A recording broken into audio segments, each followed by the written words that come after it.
Hello, hello everyone. We are back. We are back with our next chapter, and we are going to be starting in 10 seconds. तो 5 second in fact. Okay अगर बेटा audio video बिल्कुल ठीक है तो जल्दी से मुझे थम्स अप भेज दो, जल्दी से थम्स अप भेज दो. फिर उसके बाद हम अपने चैप्टर को शुरू करते हैं. जल्दी जल्दी शुरू करेंगे, जल्दी जल्दी इसको निपटाएंगे. ऑडियो वीडियो बिल्कुल ठीक है तो थम्स अप भेज दो, जल्दी जल्दी जल्दी से थम्स अप भेज दो, आग लगा दो. अगर वॉइस ठीक है तो voice OP perfect perfect. Voice OP है तो एकदम जबरदस्त बात है, क्योंकि आप लोगों का ब्रेक भी हो चुका है, फिनिश समाप्त हो चुका है आप लोगों का break. And now we are going to be starting with the chapter number 2, that is acids bases and salts. अगर आप लोगों को ये चैप्टर आता है, आता ही होगा यार अच्छा लगता है तो आगे लगाओ. सॉरी अगर आप लोगों को ये चैप्टर अच्छा लगता है तो जरा एक बार कमेंट्स में यार आग लगा दो. तेजाब तुजूब भी दिख रहा है तो वो भी बना दो. फिर शुरू करते हैं. आपके फ्रेंड्स आ जाए, हम तो आपके फ्रेंड्स के आने की वेट कर रहे हैं बेसिकली. चलो चलो चलो जल्दी.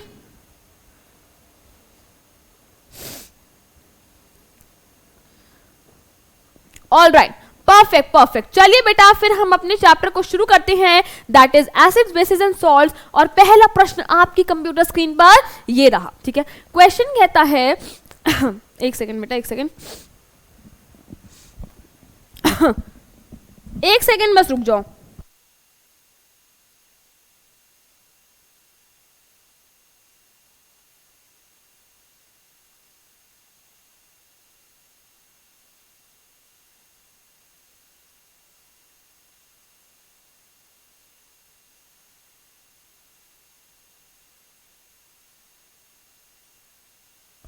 हेलो, यस मेरी थोड़ी तबीयत आजकल सबकी थोड़ी सी ऊपर नीचे चल रही, तो दवाई लेनी थी. ठीक है, now we are back. All right, तो पहला क्वेश्चन बेटा जो आपकी कंप्यूटर स्क्रीन पर आपके सामने दिख रहा है वो सीबीएसई 2015 में आ रखा है. और क्वेश्चन कहता है डिफाइन एसिड्स एंड बेसिस. तो देखो बेटा, ये जो आपका आंसर हो सकता है ना, ये बहुत ज्यादा वाइड हो सकता है. ये जो आपका आंसर है ये बहुत ज्यादा वाइड हो सकता है. ये जो आपका आंसर है this can be very wide. आप फिजिकल प्रॉपर्टीज के बेसिस पे भी एक्सप्लेन कर सकते हो, आप केमिकल प्रॉपर्टीज के बेसिस पे भी एक्सप्लेन कर सकते हो. तो आइए अब एसिड्स एंड बेसिस को डिटेल में पढ़ते हैं. इस क्वेश्चन के जरिए हम एसिड्स एंड बेसिस की शुरुआत करने वाले हैं. Define acids and basis. Start करते हैं एसिड से. तो सबसे पहले जो हम बचपन से पढ़ते आ रहे हैं वो हमने ये देखा है कि एसिड्स क्या होते हैं. एसिड्स आर जनरली सार इन टेस्ट.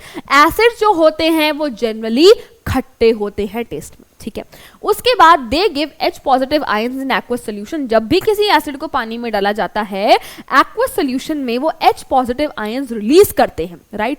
या फिर हम उल्टा करके ये भी कह सकते हैं कि ऐसे सब्सटेंसेस जो एक्वस सोल्यूशन में जो पानी में जाकर H पॉजिटिव आयंस देते हैं उन्हें कहा जाता है एसिड्स. तो क्या कहा मैंने, ऐसे सब्सटेंसेस जो H पॉजिटिव आयंस रिलीज कर रहे हैं पानी में, दे आर एसिड्स. ऑलराइट, उसके बाद acids are corrosive in nature. Acids कैसे होते हैं, कोरोसिव इन नेचर होते हैं. Most of the acids are corrosive in nature. They produce a burning sensation on the skin and holes in the clothes on which they fall. Acids जो होते हैं बेटा corrosive होते हैं. जब हम अपने लैब में काम करते थे ग्रेजुएशन में, मास्टर्स में, तब तो हमारे को और थोड़े ज़्यादा स्ट्रॉन्ग एसिड से काम करना होता था. तो आपको सही बता रही हूँ, हर 2 महीने में मेरे लैब कोट में छेद हो रखे होते थे. क्यों? क्योंकि यार जितना भी केयरफुल हो जाए कहीं ना कहीं एसिड तो गिर ही जाता है. तो acids are corrosive in nature. आप लोगों को उनका ध्यान रखना है, ध्यान से उनके साथ वर्क करना है. ऑलराइट, उसके बाद बेटा अगर हम कुछ टर्म्स की बात करें, ये टर्म्स कौन सी हैं, we have strong acids, weak acids, concentrated acids and dilute acids. अब स्ट्रॉन्ग एसिड्स कौन से होते हैं प्यारे बच्चों, ऐसे एसिड्स, ध्यान से सुनना, ऐसे एसिड्स जो कंप्लीटली डिसोसिएट हो जाते हैं. पहले चलो एक बार इसको एक एग्जांपल से समझते हैं. लेट अस सपोज क्या आप 10th में हो, अगर आप प्यारे प्यारे 10th के बच्चों को मैं एक 9th का क्वेश्चन दे दूं, ठीक है, मैंने एक 9th का क्वेश्चन दे दिया तो आप कहोगे मैम क्या टुच्चा सा क्वेश्चन दिया है, हलवा क्वेश्चन है, हम तो ना इसे कंप्लीटली सॉल्व कर देंगे. हम तो इस क्वेश्चन को कंप्लीटली सॉल्व कर देंगे, हम इस क्वेश्चन को बहुत ही आसानी से सॉल्व कर देंगे और हम इस क्वेश्चन को बहुत ही राजी खुशी झटपट सॉल्व कर देंगे, टेंशन नहीं लेनी, ठीक है। ऑन द अदर हैंड मैंने आपको एक 11th का क्वेश्चन दिया, ठीक है, तो आप कहोगे यार मैम कॉन्सेप्ट ना थोड़ा देखा देखा लग रहा है, थोड़ा बहुत समझ आ रहा है ना, तो आप उस क्वेश्चन को पार्शियली सॉल्व कर पाओगे। आप उस क्वेश्चन को उतना इजीली सॉल्व नहीं कर पाओगे, आप उस क्वेश्चन को उतना राजी खुशी उतना झटपट सॉल्व नहीं कर पाओगे। तो क्या मैं कह सकती हूं कि आपके 9th के कॉन्सेप्ट्स स्ट्रॉन्ग हैं? क्यों? क्योंकि आपने उस क्वेश्चन को completely easily and readily solve कर लिया और आपके 11th के कॉन्सेप्ट्स अभी के लिए थोड़े से कंपैरेटिवली वीक हैं, क्योंकि आप उस क्वेश्चन को पार्शियली सॉल्व कर पाए, उतनी आसानी से सॉल्व नहीं कर पाए, उतनी जल्दी रेडिली सॉल्व नहीं कर पाए। तो यही कॉन्सेप्ट है बेटा strong acids and weak acids का। ऐसे एसिड्स जो कंप्लीटली डिसोसिएट हो जाते हैं, जो पानी में जाकर कंप्लीटली आयोनाइज हो जाते हैं, इजिली आयोनाइज हो जाते हैं, रेडिली H पॉजिटिव आयंस देते हैं। Acids which completely dissociate in water and readily give H positive ions are called strong acids. मेरे पास अगर H2SO4 है तो वो पानी में कंप्लीटली टूट जाएगा और मुझे देगा 2H positive plus SO4 2 minus.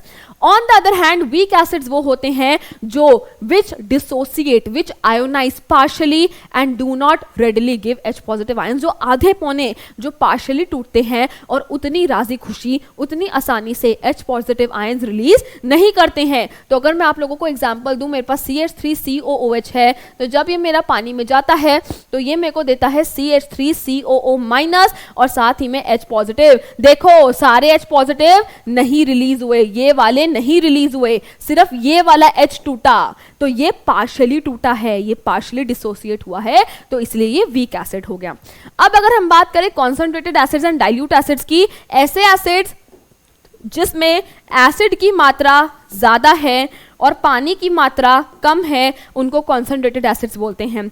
ऐसे एसिड्स जिसमें एसिड की क्वांटिटी कम है और वाटर की क्वांटिटी, वाटर की मात्रा ज्यादा है, उनको डाइल्यूट एसिड्स बोला जाता है। तो अगर आप लोगों को ये पूरा कॉन्सेप्ट एसिड्स की प्रॉपर्टीज और उसके बाद स्ट्रॉन्ग, वीक, कॉन्सेंट्रेटेड, डाइल्यूट, ये सब समझ आया है तो कमेंट में एक बार आग लगा दो, कमेंट में एक बार आग लगा दो। यस, परफेक्ट परफेक्ट बेटा, परफेक्ट, वेरी गुड, ठीक है। तो अब अगर हम आगे चलते हैं तो आगे बढ़ने पे हमारे पास एक क्वेश्चन आता है, जो मैंने अभी आपको स्ट्रॉन्ग एसिड वीक एसिड का कॉन्सेप्ट कराया है, उसी पे बेस्ड क्वेश्चन आता है कि why HCl is a stronger acid than acetic acid. HCl क्यों एक स्ट्रॉन्गर एसिड है? क्योंकि वो एक्वस सॉल्यूशन में कंप्लीटली आयोनाइज हो जाता है, कंप्लीटली टूट जाता है, रेडिली टूट जाता है, राजी खुशी टूट जाता है। रेडिली का क्या मतलब है बेटा? फॉर एग्जाम्पल मैं आपको एक एग्जाम्पल से समझाती हूँ। आप किसी दिन लंच नहीं लेकर आए तो क्या होगा? आप अगर अपने दोस्त को कहोगे मैं लंच नहीं लेकर आया, तो वो कहेगा अच्छा चल ठीक है मेरे से शेयर कर ले, है ना, मेरे से शेयर कर ले। उसे थोड़ा सोचा और फिर आपको कहा चल एक एक रोटी खा लेते हैं। बट अगर आपने अपनी मम्मी को कहा मम्मी को भूख लग रही है, मेरे पास लंच नहीं है, व्हाटएवर, तो आपकी मम्मी बिना कुछ सोचे समझे आपको अपना खाना दे देगी, राइट, रेडली, झटपट, एकदम राजी खुशी, राइट। तो ये आप इस तरीके से थोड़ा समझ सकते हैं। HCl जो है वो कंप्लीटली टूट जाता है, रेडली टूट जाता है। But on the other hand मैंने अभी आपको एसिटिक एसिड का बताया कि CH3COOH जो है वो CH3COO माइनस और H पॉजिटिव दे रहा है, कंप्लीटली नहीं टूट रहा, पार्शियली टूट रहा है, तो इसलिए ये वीक एसिड है। सो HCl completely ionises in aqueous solution whereas acetic acid is partially ionized in aqueous solution and इसीलिए HCl एक stronger acid है और acetic acid एक weaker acid है। तो क्या आपको ये चीज समझ आई? क्लियर हुआ कि नहीं हुआ? क्लियर हुआ तो आगे लगाओ। चलो ठीक है, परफेक्ट। फिर उसके बाद बेटा आगे चलते हैं एंड अब हम आ गए हैं बेसिस पे। बेसिस सबसे पहले जैसे हमारे एसिड्स जनरली सार इन टेस्ट होते हैं, वैसे ही हमारे बेसिस क्या होते हैं? बिटर इन टेस्ट होते हैं, कड़वे होते हैं, ठीक है। उसके बाद then we have they are soapy to touch. अगर आप बेस को अपने ऐसे फिंगर के बीच में ऐसे ऐसे करोगे तो वो हमें चिकने लगेंगे, they are soapy to touch, right, okay. Then उसके बाद है they give OH minus ions in aqueous solution. अगर मैं बेसिस को पानी में डालूंगी तो वो OH माइनस आयंस रिलीज करते हैं। या फिर हम ये कह सकते हैं कि ऐसे सब्सटेंसेस जो पानी में जाके OH माइनस आयंस दे रहे हैं उनको बेसिस कहा जाता है, ठीक है। क्लियर हुआ? ये चीज समझ आई कि नहीं आई? क्लियर हुई? ये चीज समझ आई? Perfect perfect okay. देन उसके बाद हम आगे चलते हैं एंड फिर से हमारे को वही वाली टर्म्स पढ़नी है। स्ट्रॉन्ग एसिड क्या है, वीक सॉरी स्ट्रॉन्ग बेस क्या है, वीक बेस क्या है, ये वाला हमारा वही कॉन्सेप्ट लग रहा है, वही कंप्लीटली डिसोसिएट रेडिली डिसोसिएट वाला। स्ट्रॉन्ग बेसिस के example NaOH, KOH etcetera, weak bases के एग्जांपल NH4OH एटसेट्रा। ऑलराइट, उसके बाद प्यारे बच्चों एल्कलीज क्या होते हैं? ऐसे बेसिस जो पानी में सोल्यूबल हैं, ऐसे बेसिस जो पानी में घुल जाते हैं, पानी में डिसॉल्व हो जाते हैं, पानी में सॉल्यूबल हैं, उनको कहा जाता है एल्कलीज। तो ये टर्म आपको पता होनी चाहिए कि water soluble bases are called alkalis. अभी तक कोई डाउट है? अभी तक कोई डाउट है?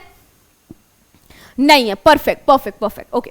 देन उसके बाद हम आगे चलते हैं। क्वेश्चन है बेटा, why dry HCl gas does not change the colour of dry blue litmus, give reasons to justify it. क्या आप मुझे इसका रीजन कमेंट में बता सकते हैं कि क्यों एक dry HCl gas dry litmus का कलर चेंज नहीं करती? ठीक है, क्या आप मुझे इसका रीजन कमेंट्स में बता सकते हैं? क्या इसका रीजन कमेंट्स में बता सकते हैं? क्यों एक dry HCl gas dry litmus का कलर चेंज नहीं करती? बहुत बढ़िया बहुत बढ़िया, वेरी गुड वेरी गुड।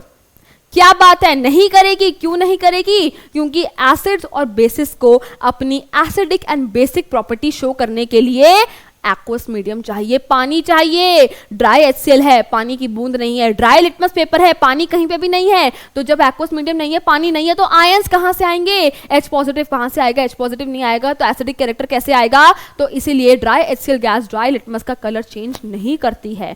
क्या लिखा है? Dry HCl gas does not form ions. Dry HCl है, लिटमस भी ड्राई है, आयंस कैसे बनाएगा? आयंस नहीं है, H पॉजिटिव नहीं है, how will it show acidic character? ठीक है, it does not form ions, therefore it does not affect the dry blue litmus paper. अब आप मुझे कमेंट्स में बताइए, on the other hand, अगर मेरे पास moist litmus paper होता, अगर मेरे पास litmus paper है जो गीला है, ठीक है, अगर मेरे पास moist litmus paper है तो क्या कलर चेंज देखने को मिलता? अगर मेरे पास moist litmus paper है तो क्या कलर चेंज देखने को मिलता? क्या कलर चेंज देखने को मिलता? क्या कलर चेंज देखने को मिलता? बहुत बढ़िया बहुत बढ़िया। अगर मेरे पास मॉइस्चर है तो what will be the colour change? Acids के केस में लिटमस का क्या कलर आता है? यस यस, आब्रा का Dabra, acids turn blue litmus red. अगर मेरे पास ब्लू लिटमस पेपर है तो वो रेड कलर में चेंज हो जाएगा। अभी हम इस पे भी आएंगे। तो ये क्वेश्चन आप लोगों को समझ आ गया। तो अब आप लोगों के लिए एक और क्वेश्चन है, CBSE 2015 में आ रखा है, name the acid present in the following. टमाटर, लाल लाल टमाटर में कौन सा एसिड होता है? लाल लाल टमाटर में प्यारे बच्चों ऑक्सैलिक एसिड है। ये आपको कुछ कुछ एग्जाम्पल्स पता होने चाहिए। Vinegar, vinegar contains acetic acid, हमारे घरों में यूज होता है ना, चाइनीज खाने में जनरली यूज होता है। टैमरिंड, इमली का बूटा, बेरी का बेर, इमली खट्टी। वाई इज इमली खट्टी? Because it contains acid. कौन सा acid? Tartaric acid. Acids are generally sour and taste. ठीक है, तो गाने भी एवी नहीं बना देते। आजकल के गाने बिना लॉजिक के बनते हैं, पर पुराने जमाने के गानों में लॉजिक होता था। ठीक है, इमली का बूटा, बेरी का बेर, इमली खट्टी, टैमरिंड इज खट्टा। Why? Because it contains tartaric acid. All right? Okay, चलो उसके बाद नेक्स्ट क्वेश्चन पे अगर हम चलेंगे तो नेक्स्ट क्वेश्चन है, what are strong acids and weak acids? Just हमने डिस्कस करा, आंसर देखते हैं कि कैसे लिखा जाएगा। Strong acids are those which are completely ionized in aqueous solution, completely ionize हो जाते हैं, completely dissociate हो जाते हैं। जैसे कि मेरे पास HCl है, वो completely H पॉजिटिव और Cl माइनस में टूट जाएगा। On the other hand, weak acids वो होते हैं which do not ionize completely, पूरे नहीं टूटते। CH3COOH है, ये CH3COO माइनस देगा, ये वाले H नहीं टूटे, केवल ये वाला H रिलीज हुआ। अब क्वेश्चन में कह रहा है कि कुछ एसिड्स दे रखे हैं, कह रहा है बताओ स्ट्रॉन्ग है या वीक है। हाइड्रोक्लोरिक एसिड स्ट्रॉन्ग है, सिट्रिक एसिड वीक है, एसिटिक एसिड वीक है, नाइट्रिक एसिड स्ट्रॉन्ग है, फॉर्मिक एसिड वीक है, सल्फ्यूरिक एसिड स्ट्रॉन्ग है। ये मैंने आप लोगों को क्लास में एक लिस्ट दी थी कि ये स्ट्रॉन्ग एसिड्स हैं, ये वीक एसिड्स हैं, और किस सब्सटेंस में कौन सा एसिड होता है, तो ये सब आपको पता होने चाहिए। ऐसे ही आप लोगों का क्वेश्चन आ जाएगा उठ के कि बताओ किसमें कौन सा एसिड है। ठीक है, ठीक है, ओके, डन है, ओके, राइट। चलिए अब हम आगे चलते हैं और अब हमारे पास क्वेश्चन है, what is the correct way of dilution of acids. Acids को डाइल्यूट करने का क्या मतलब है? एसिड और पानी को मिलाना। डाइल्यूशन का क्या मतलब है? डाइल्यूशन ऑफ एसिड्स का एसिड और पानी को मिलाना। अब डाइल्यूशन कैसे करेंगे? पानी लेके, मतलब पानी और एसिड लिया और ऐसे करके मिला दिया? नहीं, डाइल्यूशन ऑफ एसिड्स प्यारे बच्चों एक हाईली एक्सोथर्मिक प्रोसेस है। Dilution of acids is a highly exothermic process. इस रिएक्शन में, इस प्रोसेस में बहुत ही ज्यादा हाई अमाउंट में हीट रिलीज होती है। तो अगर बच्चों आप क्या करते हैं कि आपने बीकर में ना बहुत सारा एसिड लिया, भर के एसिड ले लिया और आप उसमें ऐसे पानी डाल रहे हो, पानी लिया डाल दिया, जितना ज्यादा एसिड होगा उतनी ज्यादा हीट रिलीज करेगा, इतनी ज्यादा हीट रिलीज करेगा। हो सकता है कि ये बीकर आपका क्रैक हो जाए, हो सकता है आपका ये बीकर क्रैक हो जाए, सारा एसिड बाहर आ जाए, एसिड छपाक करके आपकी आंखों में, फेस पे, हाथ पे, कहीं पे भी गिर सकता है, एक्सीडेंट हो सकता है। इसीलिए करेक्ट वे क्या है एसिड को डाइल्यूट करने का? आप बीकर में पानी लीजिए, काफी सारा पानी लीजिए, और ये नहीं कि फिर से एसिड को धड़म करके पूरा डाल दो, नहीं, ड्रॉप वाइज आप एसिड को डालिए एंड एक ग्लास रॉड लेके उसको साइड बाय साइड ऐसे हिलाते रहो, स्टर करते रहो। थोड़ा सा आपने एसिड डाला, स्टर करा, थोड़ा सा आपने एसिड डाला, स्टर करा। This is the correct way of diluting acids कि आप पानी को नीचे बीकर में लो एंड आप ड्रॉप वाइज क्या करो, एसिड को डालो एंड उसको साथ में स्टर भी करते रहो। ठीक है, ऑल राइट, क्लियर है? क्लियर है ये चीज? चलो ठीक है। अब उसके बाद हम आगे बढ़ते हैं and now what we are going to be discussing. हमने क्या डिस्कस करना है, कोई डाउट है? Yes, drop by drop add acid to water. Very good, very good Devanshu.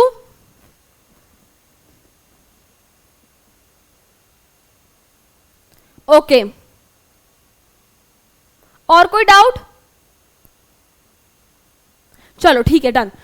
Discuss about indicators in detail. बेटा एसिड्स और बेसिस के बारे में हमने डिस्कस कर लिया है। बेसिकली हमने एसिड्स एंड बेसिस की फिजिकल प्रॉपर्टीज के बारे में भी डिस्कस करा है। Now we are going to be talking about indicators in detail. ठीक है, कोई डाउट है क्या? No no no no no doubt, no doubt, no doubt, no doubt, no doubt. Very good, ठीक है, okay. Discuss about indicators in detail. देखो acids and bases के बारे में जान लिया, एसिड जनरली खट्टे हैं, बेसिस कड़वे हैं। तो क्या अब आप हर एक चीज को जीभ पे रख रख के ट्राई करोगे? अरे यार ये तो खट्टा है, इसको एसिड में डाल, अरे यार ये तो कड़वा है, इसको बेस में डाल। यार केमिस्ट्री में आप ऐसी ऐसी चीजों के साथ डील करते हो कि ऐसे क्या HCl को रख लिया जीभ पे, बताओ जरा खट्टा है, मीठा है, कड़वा है, क्या है? आप हर एक चीज को टेस्ट नहीं कर सकते। हमें एक चीज चाहिए है जो कि हमारी हेल्प कर सके ये बताने में, ये इंडिकेट करने में कि जी हाँ, जिस चीज के साथ आप डील कर रहे हो, जिस चीज के साथ आप काम कर रहे हो, वो एसिड है या बेस है। तो ऐसे सब्सटेंसेस जो हमारी हेल्प करते हैं, टेल करते हैं, they tell us whether the substance is acidic और बेसिक, ऐसे सब्सटेंसेस को इंडिकेटर्स कहा जाता है। ठीक है, ऐसे सब्सटेंसेस को इंडिकेटर्स कहा जाता है। ऑल राइट, हाँ बेटा, ऑल फैक्टर इंडिकेटर्स पे अभी हम आएंगे। कोई चीज रिपीट करनी है तो बता दो। सिंथेटिक इंडिकेटर्स कर रहे हैं बेटा? ओके, कोई डाउट नहीं है ना? डाइल्यूशन ऑफ एसिड्स, पानी नीचे लेना है, ड्रॉप वाइज एसिड डालना है, साइड बाय साइड स्टर करना है। ओके, चलो अब आते हैं an indicator tells us whether the substance we are testing are acids और बेसिस। अब प्यारे बच्चों हमारे पास किन टाइप के इंडिकेटर्स होते हैं? हमारे पास, हम जो पहली क्लासिफिकेशन पढ़ने वाले हैं उसमें हमारे पास दो तरीके के इंडिकेटर्स हैं।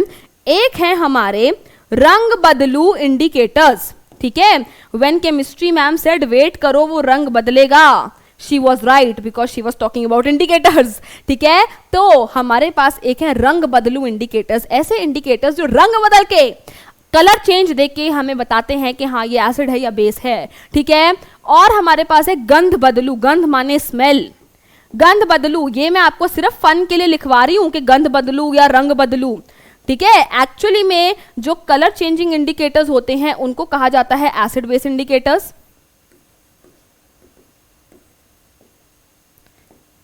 और जो हमारे गंध बदलू इंडिकेटर्स हैं, यानी कि जो स्मेल चेंज करके हमारे को बताते हैं कि हाँ यार ये एसिड है, ये बेस है, उनको कहा जाता है ऑल्फैक्टरी इंडिकेटर्स। क्या कहा जाता है? Olfactory indicators.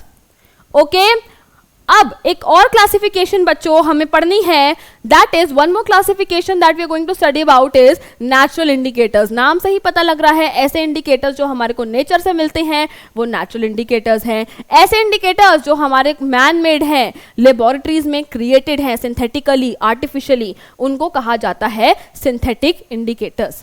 उनको कहा जाता है सिंथेटिक इंडिकेटर्स। ऑलराइट, तो चलिए बच्चों अब हम एक एक करके सबको पढ़ते हैं।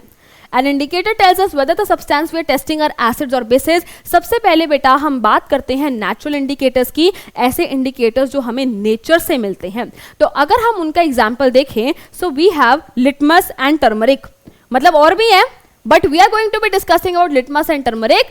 लिटमस प्यारे बच्चों हमारे को किन से मिलता है? लाइकन से मिलता है। अगर मैं लाइकन को ऐसे निचोड़ूं, एक पर्पल कलर की डाई निकलती है, उसको पानी के साथ मिलाओ, मेरा लिटमस सॉल्यूशन बन गया। तो लिटमस प्यारे बच्चों, लिटमस सॉल्यूशन मेरा पर्पल कलर का होता है। अगर मैं उसमें एसिड डाल दूं तो एसिड क्या है? एसिड माने तेजाब, खतरा, खतरे का रंग क्या होता है? लाल, ठीक है। तो एसिड्स में कलर चेंज क्या आता है? एसिड में कलर आता है red. And B for bases, B for blue, bases में क्या कलर आता है लिटमस का? ब्लू कलर आता है, ठीक है। उसके बाद अगर मैं बात करूं टर्मरिक की, टर्मरिक बेटा हल्दी, ठीक है, हल्दी। ओके, सो टर्मरिक बेटा is yellow in colour. Acids के केस में वो येलो का येलो ही रहता है और बेस के केस में वो येलो से रेड कलर में चेंज हो जाता है।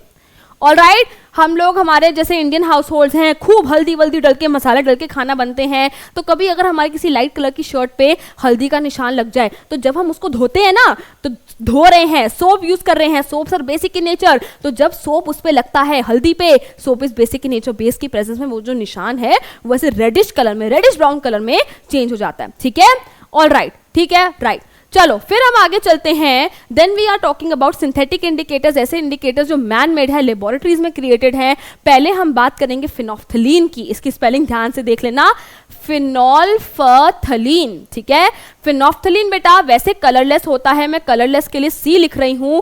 एसिडिक मीडियम में वो कलरलेस का कलरलेस ही रहता है और बेसिक मीडियम में वो कलरलेस से पिंक कलर में चेंज हो जाता है। देखो मैंने एसिड डाला, कलरलेस का कलरलेस ही रहा, मैंने ऊपर से बेस डाला, कलरलेस था पहले, अब पिंक कलर में चेंज हो गया, ठीक है। अगर बात करें मिथाइल ऑरेंज की, मिथाइल ऑरेंज नाम से ही पता लग रहा है वैसे हमारा ऑरेंज कलर का होता है। अगर मैंने उसमें एसिड डाला तो ऑरेंज कलर चेंज होकर रेड में आ जाता है, और अगर मैंने बेस डाला तो ऑरेंज से येलो कलर हो जाता है। तो दिस इज हाउ वो कलर्स चेंज करके इंडिकेटर्स हमें बताते हैं कि जिस सब्सटेंस के साथ आप डील कर रहे हो वो एसिडिक है या बेसिक है। ओके, चलो आगे चलते हैं। And now we are going to be discussing about olfactory indicators, ठीक है। ऑल्फैक्टरी बेटा एक ऐसा वर्ड है which is related to smell, ठीक है। These substances whose smell changes in acidic or basic solutions are called olfactory indicators। ऐसे substances जिनकी smell change हो जाती है acidic या basic medium में, उनको कहते हैं olfactory indicators। अब अगर हम examples देखें तो we have onion, we have vanilla essence, we have clove oil, लौंग का तेल, ठीक है। तो अनियन, वनीला एसेंस, लौंग का तेल, क्लोव ऑयल, इनकी ना बेटा कुछ कैरेक्टरिस्टिक स्मेल होती है, इनकी अपनी अपनी कुछ स्पेसिफिक स्मेल होती है। तो अगर मैंने एसिड डाल दिया तो वो स्मेल रहेगी, मतलब स्मेल अनियन की एक स्मेल है, ठीक है, एक स्पेसिफिक स्मेल है। मैंने एसिड डाला, वो स्मेल रहेगी वैसे की वैसी। बट अगर मैंने बेस डाल दिया, tip tip tip tip base डाल दिया, तो वो स्मेल चली जाएगी, नो स्मेल, ठीक है।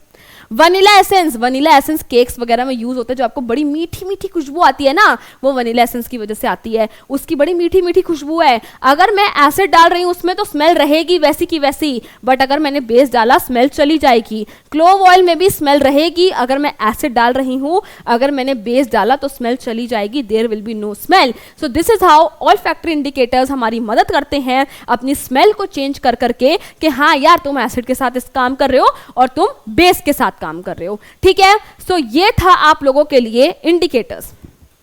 अब बच्चा हम आ गए हैं एक बहुत ही इंपॉर्टेंट टॉपिक पे, that is chemical properties of acids and basis, ठीक है। Chemical properties of acids and basis पे हम आ गए हैं, बहुत ही सिंपल है, कोई घबराने की बात नहीं है। हम अभी तक उसी क्वेश्चन पे हैं, कौन सा, discuss about acids and basis, तो वहां पे हमने फिजिकल प्रॉपर्टीज के बारे में डिस्कस करा।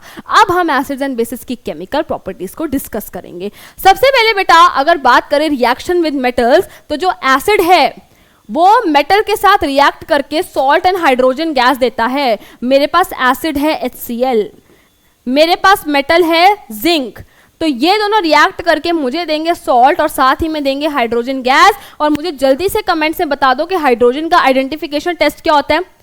हाइड्रोजन गैस का आइडेंटिफिकेशन टेस्ट क्या है? हाइड्रोजन गैस बेटा यूनिवर्सल इंडिकेटर पे अभी आएंगे, अभी बेटा अभी आएंगे।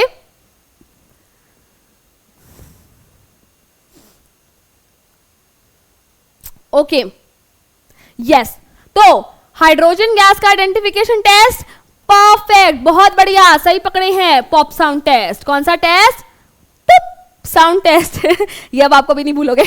ओके, सो जब भी एसिड और मेटल रिएक्ट करते हैं तो सॉल्ट एंड हाइड्रोजन गैस देते हैं। बेस के साथ भी सेम है, जब भी बेस और मेटल रिएक्ट करते हैं तो सॉल्ट एंड हाइड्रोजन गैस देते हैं। मुझे जल्दी से कमेंट्स में बता दो इस वाले सॉल्ट का नाम क्या है। मुझे जल्दी से कमेंट्स में बताओ कि इस सॉल्ट का नाम क्या है। Na2ZNO2, Na2ZNO2 का नाम क्या है?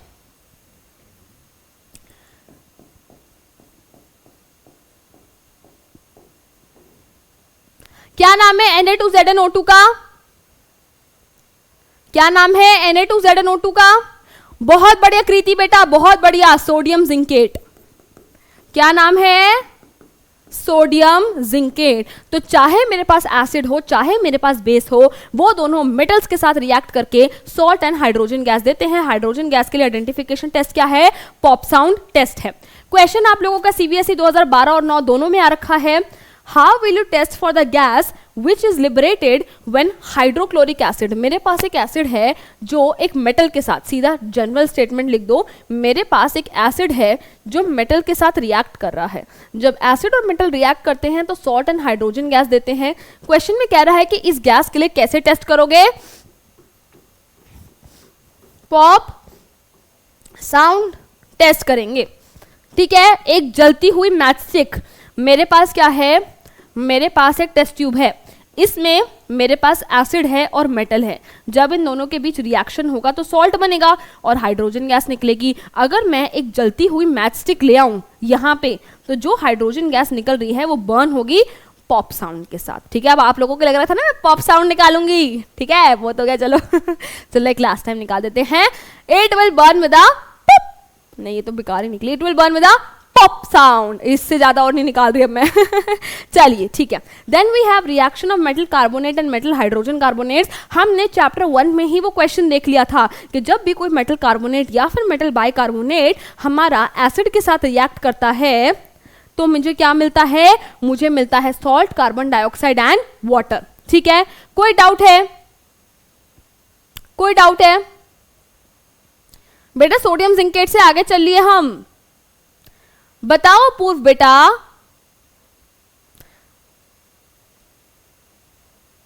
Okay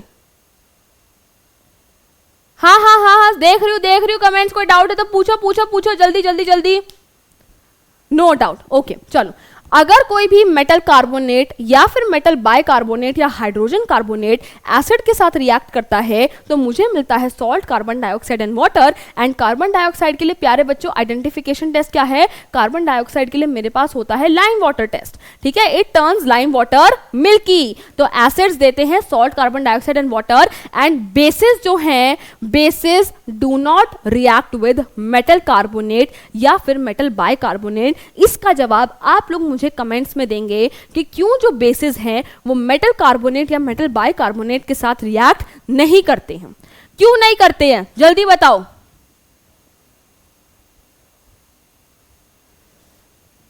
Why do bases not react with metal carbonate and metal bicarbonate?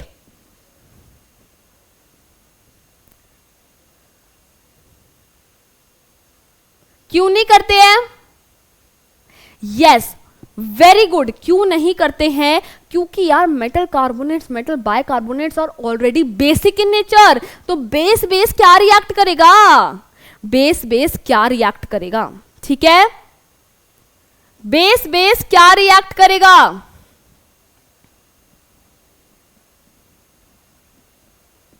Yes, because they are basic in nature. बहुत बढ़िया, बहुत बढ़िया। Metal carbonates, metal bicarbonates do not react with bases because यार वो ऑलरेडी बेसिक इन नेचर है, ठीक है। तो चलिए ये प्रॉपर्टी हो गई। तो अब हम आगे चलते हैं टेस्ट फॉर कार्बन डाइऑक्साइड। ये मैंने आपको बता दिया कि जब भी हम कार्बन डाइऑक्साइड को लाइम वाटर से पास करा रहे हैं, मतलब अगर मैं कार्बन डाइऑक्साइड निकल रही है और मुझे चेक करना है कि क्या ये गैस कार्बन डाइऑक्साइड है, तो उसको पास करा दो लाइम वाटर से। अगर मेरा लाइम वाटर जो पहले कलरलेस था, अगर गैस पास होने के बाद वो व्हाइट कलर का मिल्की हो जाए, वो मिल्की हो जाए, तो मैं कहूंगी कि हाँ भाई जो गैस पास कराई है वो कार्बन डाइऑक्साइड है। क्यों? क्योंकि मिल्की अपीयरेंस आई है। मिल्की अपीयरेंस कैल्शियम कार्बोनेट की वजह से आई है। और मैं आपको ऑलरेडी बता चुकी हूं कि अगर मैं कार्बन डाइऑक्साइड एक्सेस में पास कराऊंगी तो कैल्शियम बाइकार्बोनेट बन जाएगा, which is colourless in nature, और वो ऑलरेडी कलरलेस फिर से हो गया, तो मिल्कीनेस डिसअपीयर्स। ठीक है, चलो आगे चलते हैं, आगे चलते हैं। And now we are going to be discussing about our next question. Name a gas evolved when HCl reacts with sodium hydrogen carbonate. Acid जो है, एसिड जो है वो मेटल हाइड्रोजन कार्बोनेट के साथ रिएक्ट कर रहा है। कौन सी गैस देगा? कार्बन डाइऑक्साइड देगा। Carbon dioxide turns lime water milky. ठीक, चलो नेक्स्ट क्वेश्चन है reaction of acids and basis with each other. जब भी एसिड और बेस एक दूसरे के साथ रिएक्ट करते हैं तो क्या मिलता है प्यारे बच्चों? क्या मिलता है? एक सेकेंड,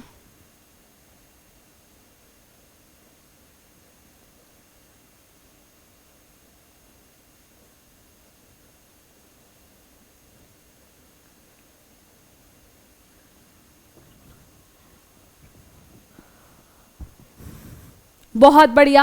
एसिड्स एंड बेसिस एक दूसरे के साथ रिएक्ट करते हैं। मेरे पास HCl है, मेरे पास NaOH है, ये दोनों एक दूसरे के साथ रिएक्ट करके क्या देंगे? सॉल्ट एंड वाटर देंगे। कौन सा सॉल्ट मिलेगा? NaCl मुझे मिलेगा। इस रिएक्शन को क्या बोलते हैं? न्यूट्रलाइजेशन रिएक्शन बोलते हैं। When acid and base react with each other they form salt and water. This reaction is known as neutralisation reaction. Okay, एक बच्चे का सवाल है मैम एक्वा रीजिया क्या है? एक्वा रीजिया आप लोग ही मुझे बताइए, बाकी बच्चे चलो चलो बताओ मुझे एक्वा रीजिया क्या होता है? Aqua regia is a mixture of what? कौन HNO3 एंड बताओ बताओ क्या है मेरा एक्वा रीजिया? क्या है aqua regia? What is aqua regia? Yes, it is royal water. और क्या है? Conc HNO3, conc, very good, conc HNO3। HNO3 सबको याद रह जाता है। एंड कॉन्क HCl किस रेशियो में? किस रेशियो में? किस रेशियो में?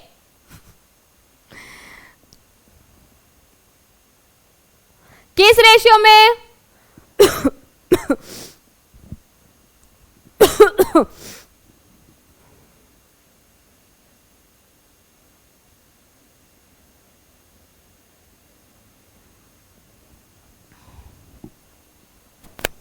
3:1 लिख रहे हैं बच्चे, तो चलो हम इसको उल्टा कर देते हैं क्योंकि बच्चों को ऐसे 3:1 याद रहता है। Conc HCl and conc HNO3 in the ratio of 3:1.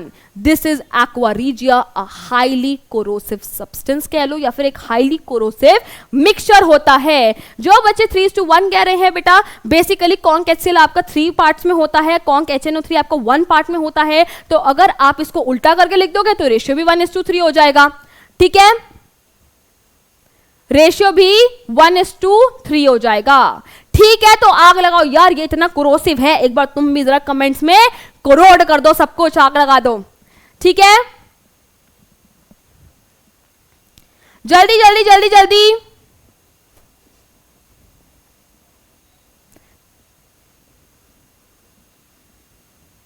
कोई डाउट है? Any doubt, any doubt?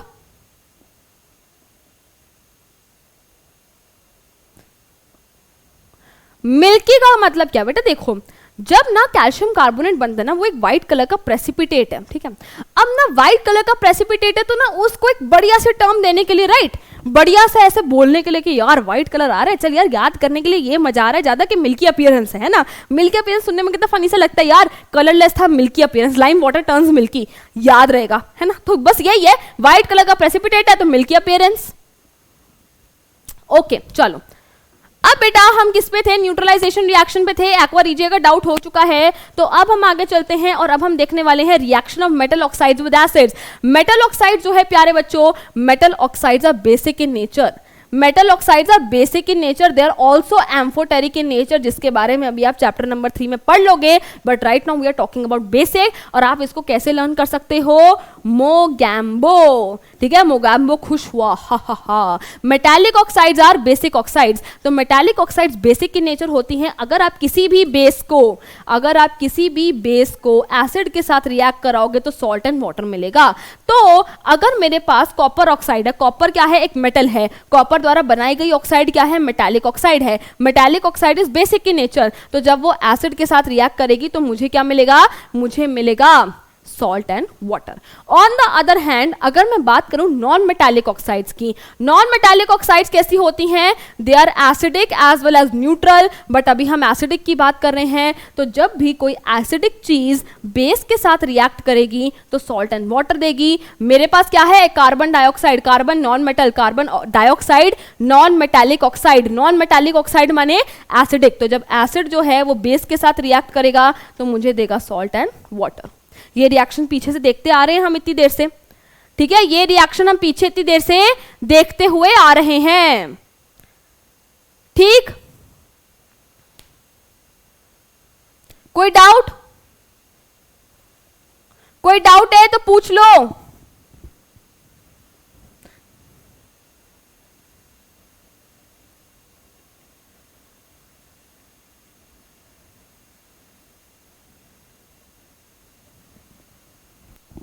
चलो ठीक है, सपोनिफिकेशन बेटा अभी नहीं है, सपोनिफिकेशन अभी नहीं है। ओके चलो, right a chemical equation for the reaction of zinc with sodium hydroxide. बेटा अभी हमने पीछे देखा है कि जब भी कोई मेटल एसिड या फिर बेस के साथ रिएक्ट करता है तो मुझे देता है सॉल्ट और साथ ही में हाइड्रोजन गैस प्रोड्यूस करता है। तो बस यही आपको इक्वेशन यहां पे लिख देनी है। ठीक, आगे चलते हैं, जल्दी जल्दी चलेंगे। बच्चों का डाउट आ रहा था कि मैम यूनिवर्सल इंडिकेटर तो आपने कराया नहीं है। तो जी हाँ बच्चों, अब आ गए हैं हम अपने एक बहुत ही इंपॉर्टेंट टॉपिक पे, that is universal indicator. Universal indicator को बेटा बहुत ध्यान से समझेंगे। अब देखो, what is universal indicator? State the purpose for which this indicator is used. CBSE 2015 में आपका क्वेश्चन आ रखा है, ध्यान से समझेंगे। लेट अस सपोज मेरे पास 2 टेस्ट ट्यूब्स हैं। कॉन्सेप्ट को अच्छे से समझना, कॉन्सेप्ट क्लियर हो जाएगा तो कोई डाउट नहीं रहेगा। मेरे पास 2 टेस्ट ट्यूब्स हैं। मैंने कहा कि एक में एसिड है, एक में बेस है। मैं बता नहीं रही कि किस में एसिड है किस में बेस है। How will you find out? तो आप कहोगे मैम अभी आपने इतनी लंबी गाथा हमें सुना दी है। इंडिकेटर है हमारे पास, वी हैव एन इंडिकेटर। हम किसी भी इंडिकेटर का इस्तेमाल करके एसिड और बेस में डिफ्रेंशिएट कर लेंगे। ठीक, मैंने कहा बहुत बढ़िया यार, बहुत बढ़िया। अब मैंने आपको फिर से 2 टेस्ट ट्यूब्स दे दी। इसमें है एसिड 1 और इसमें है एसिड 2। अब मैंने आपको कहा कि इन दोनों टेस्ट ट्यूब्स में ही एसिड हैं। बट कौन सा एसिड ज्यादा स्ट्रॉन्ग है मुझे ये बताओ। तो आप कहोगे यार इंडिकेटर तो एसिड और बेस बताता है, कोई एसिड स्ट्रॉन्ग है कोई वीक है ये कौन बताएगा? तो ये बताता है प्यारे बच्चों यूनिवर्सल इंडिकेटर। कोई एसिड कितना स्ट्रॉन्ग, कोई बेस कितना वीक, कोई एसिड कितना weak strong, whatever it is, universal indicator हमें इसके बारे में बताता है। यूनिवर्सल इंडिकेटर इसके बारे में बताता है वी कैन डू दिस मतलब स्ट्रेंथ निकालना। We can do this by making use of universal indicator which is a mixture of several indicators. ये जो यूनिवर्सल इंडिकेटर है ये बहुत सारे डिफरेंट डाइस का, डिफरेंट इंडिकेटर्स का मिक्सचर है, और ये दुनिया की हर एक चीज के साथ कोई ना कोई कलर देता है। मेरे पास एसिड है, मेरे पास बेस है, मेरे पास सॉल्ट है, मेरे पास फलाना है, मेरे पास ढिमका है, वट एवर, ये यूनिवर्सल इंडिकेटर हर चीज के साथ एक कलर देता है। अब इसकी ऐसी सी स्ट्रिप्स होती हैं, ठीक है। अब मैंने क्या करा, मैंने इन दोनों एसिड्स में ना यूनिवर्सल इंडिकेटर की स्ट्रिप डाल दी, ठीक है। मैंने यूनिवर्सल इंडिकेटर की स्ट्रिप डाल दी और यहाँ पे भी यूनिवर्सल इंडिकेटर की स्ट्रिप डाल दी। अब जब मैंने इसमें यूनिवर्सल इंडिकेटर की स्ट्रिप डाली तो मुझे यहाँ पे कलर मिला ऑरेंज, और जब मैंने यहां पे देखा तो मुझे कलर मिला रेड। तो यहां पे मुझे कलर मिला ऑरेंज, यहां पे मुझे कलर मिला रेड। तो आप कहोगे मैम इसमें कौन सी नई बात होगी, इंडिकेटर्स भी तो कलर ही दे रहे थे। तो यहां पे ऑरेंज आ गया, रेड आ गया, तो क्या करें हम? तो अब देखो ध्यान से सुनना मेरी बात, जो यूनिवर्सल इंडिकेटर पे ये कलर आया ना, हम इस कलर की हेल्प से पीएच की वैल्यू निकालते हैं। क्या कहा मैंने? Every colour corresponds to a pH value. PH scale पे हर एक कलर कोई ना कोई पीएच देता है। मेरे पास ऑरेंज कलर आया, ये रहा ऑरेंज कलर।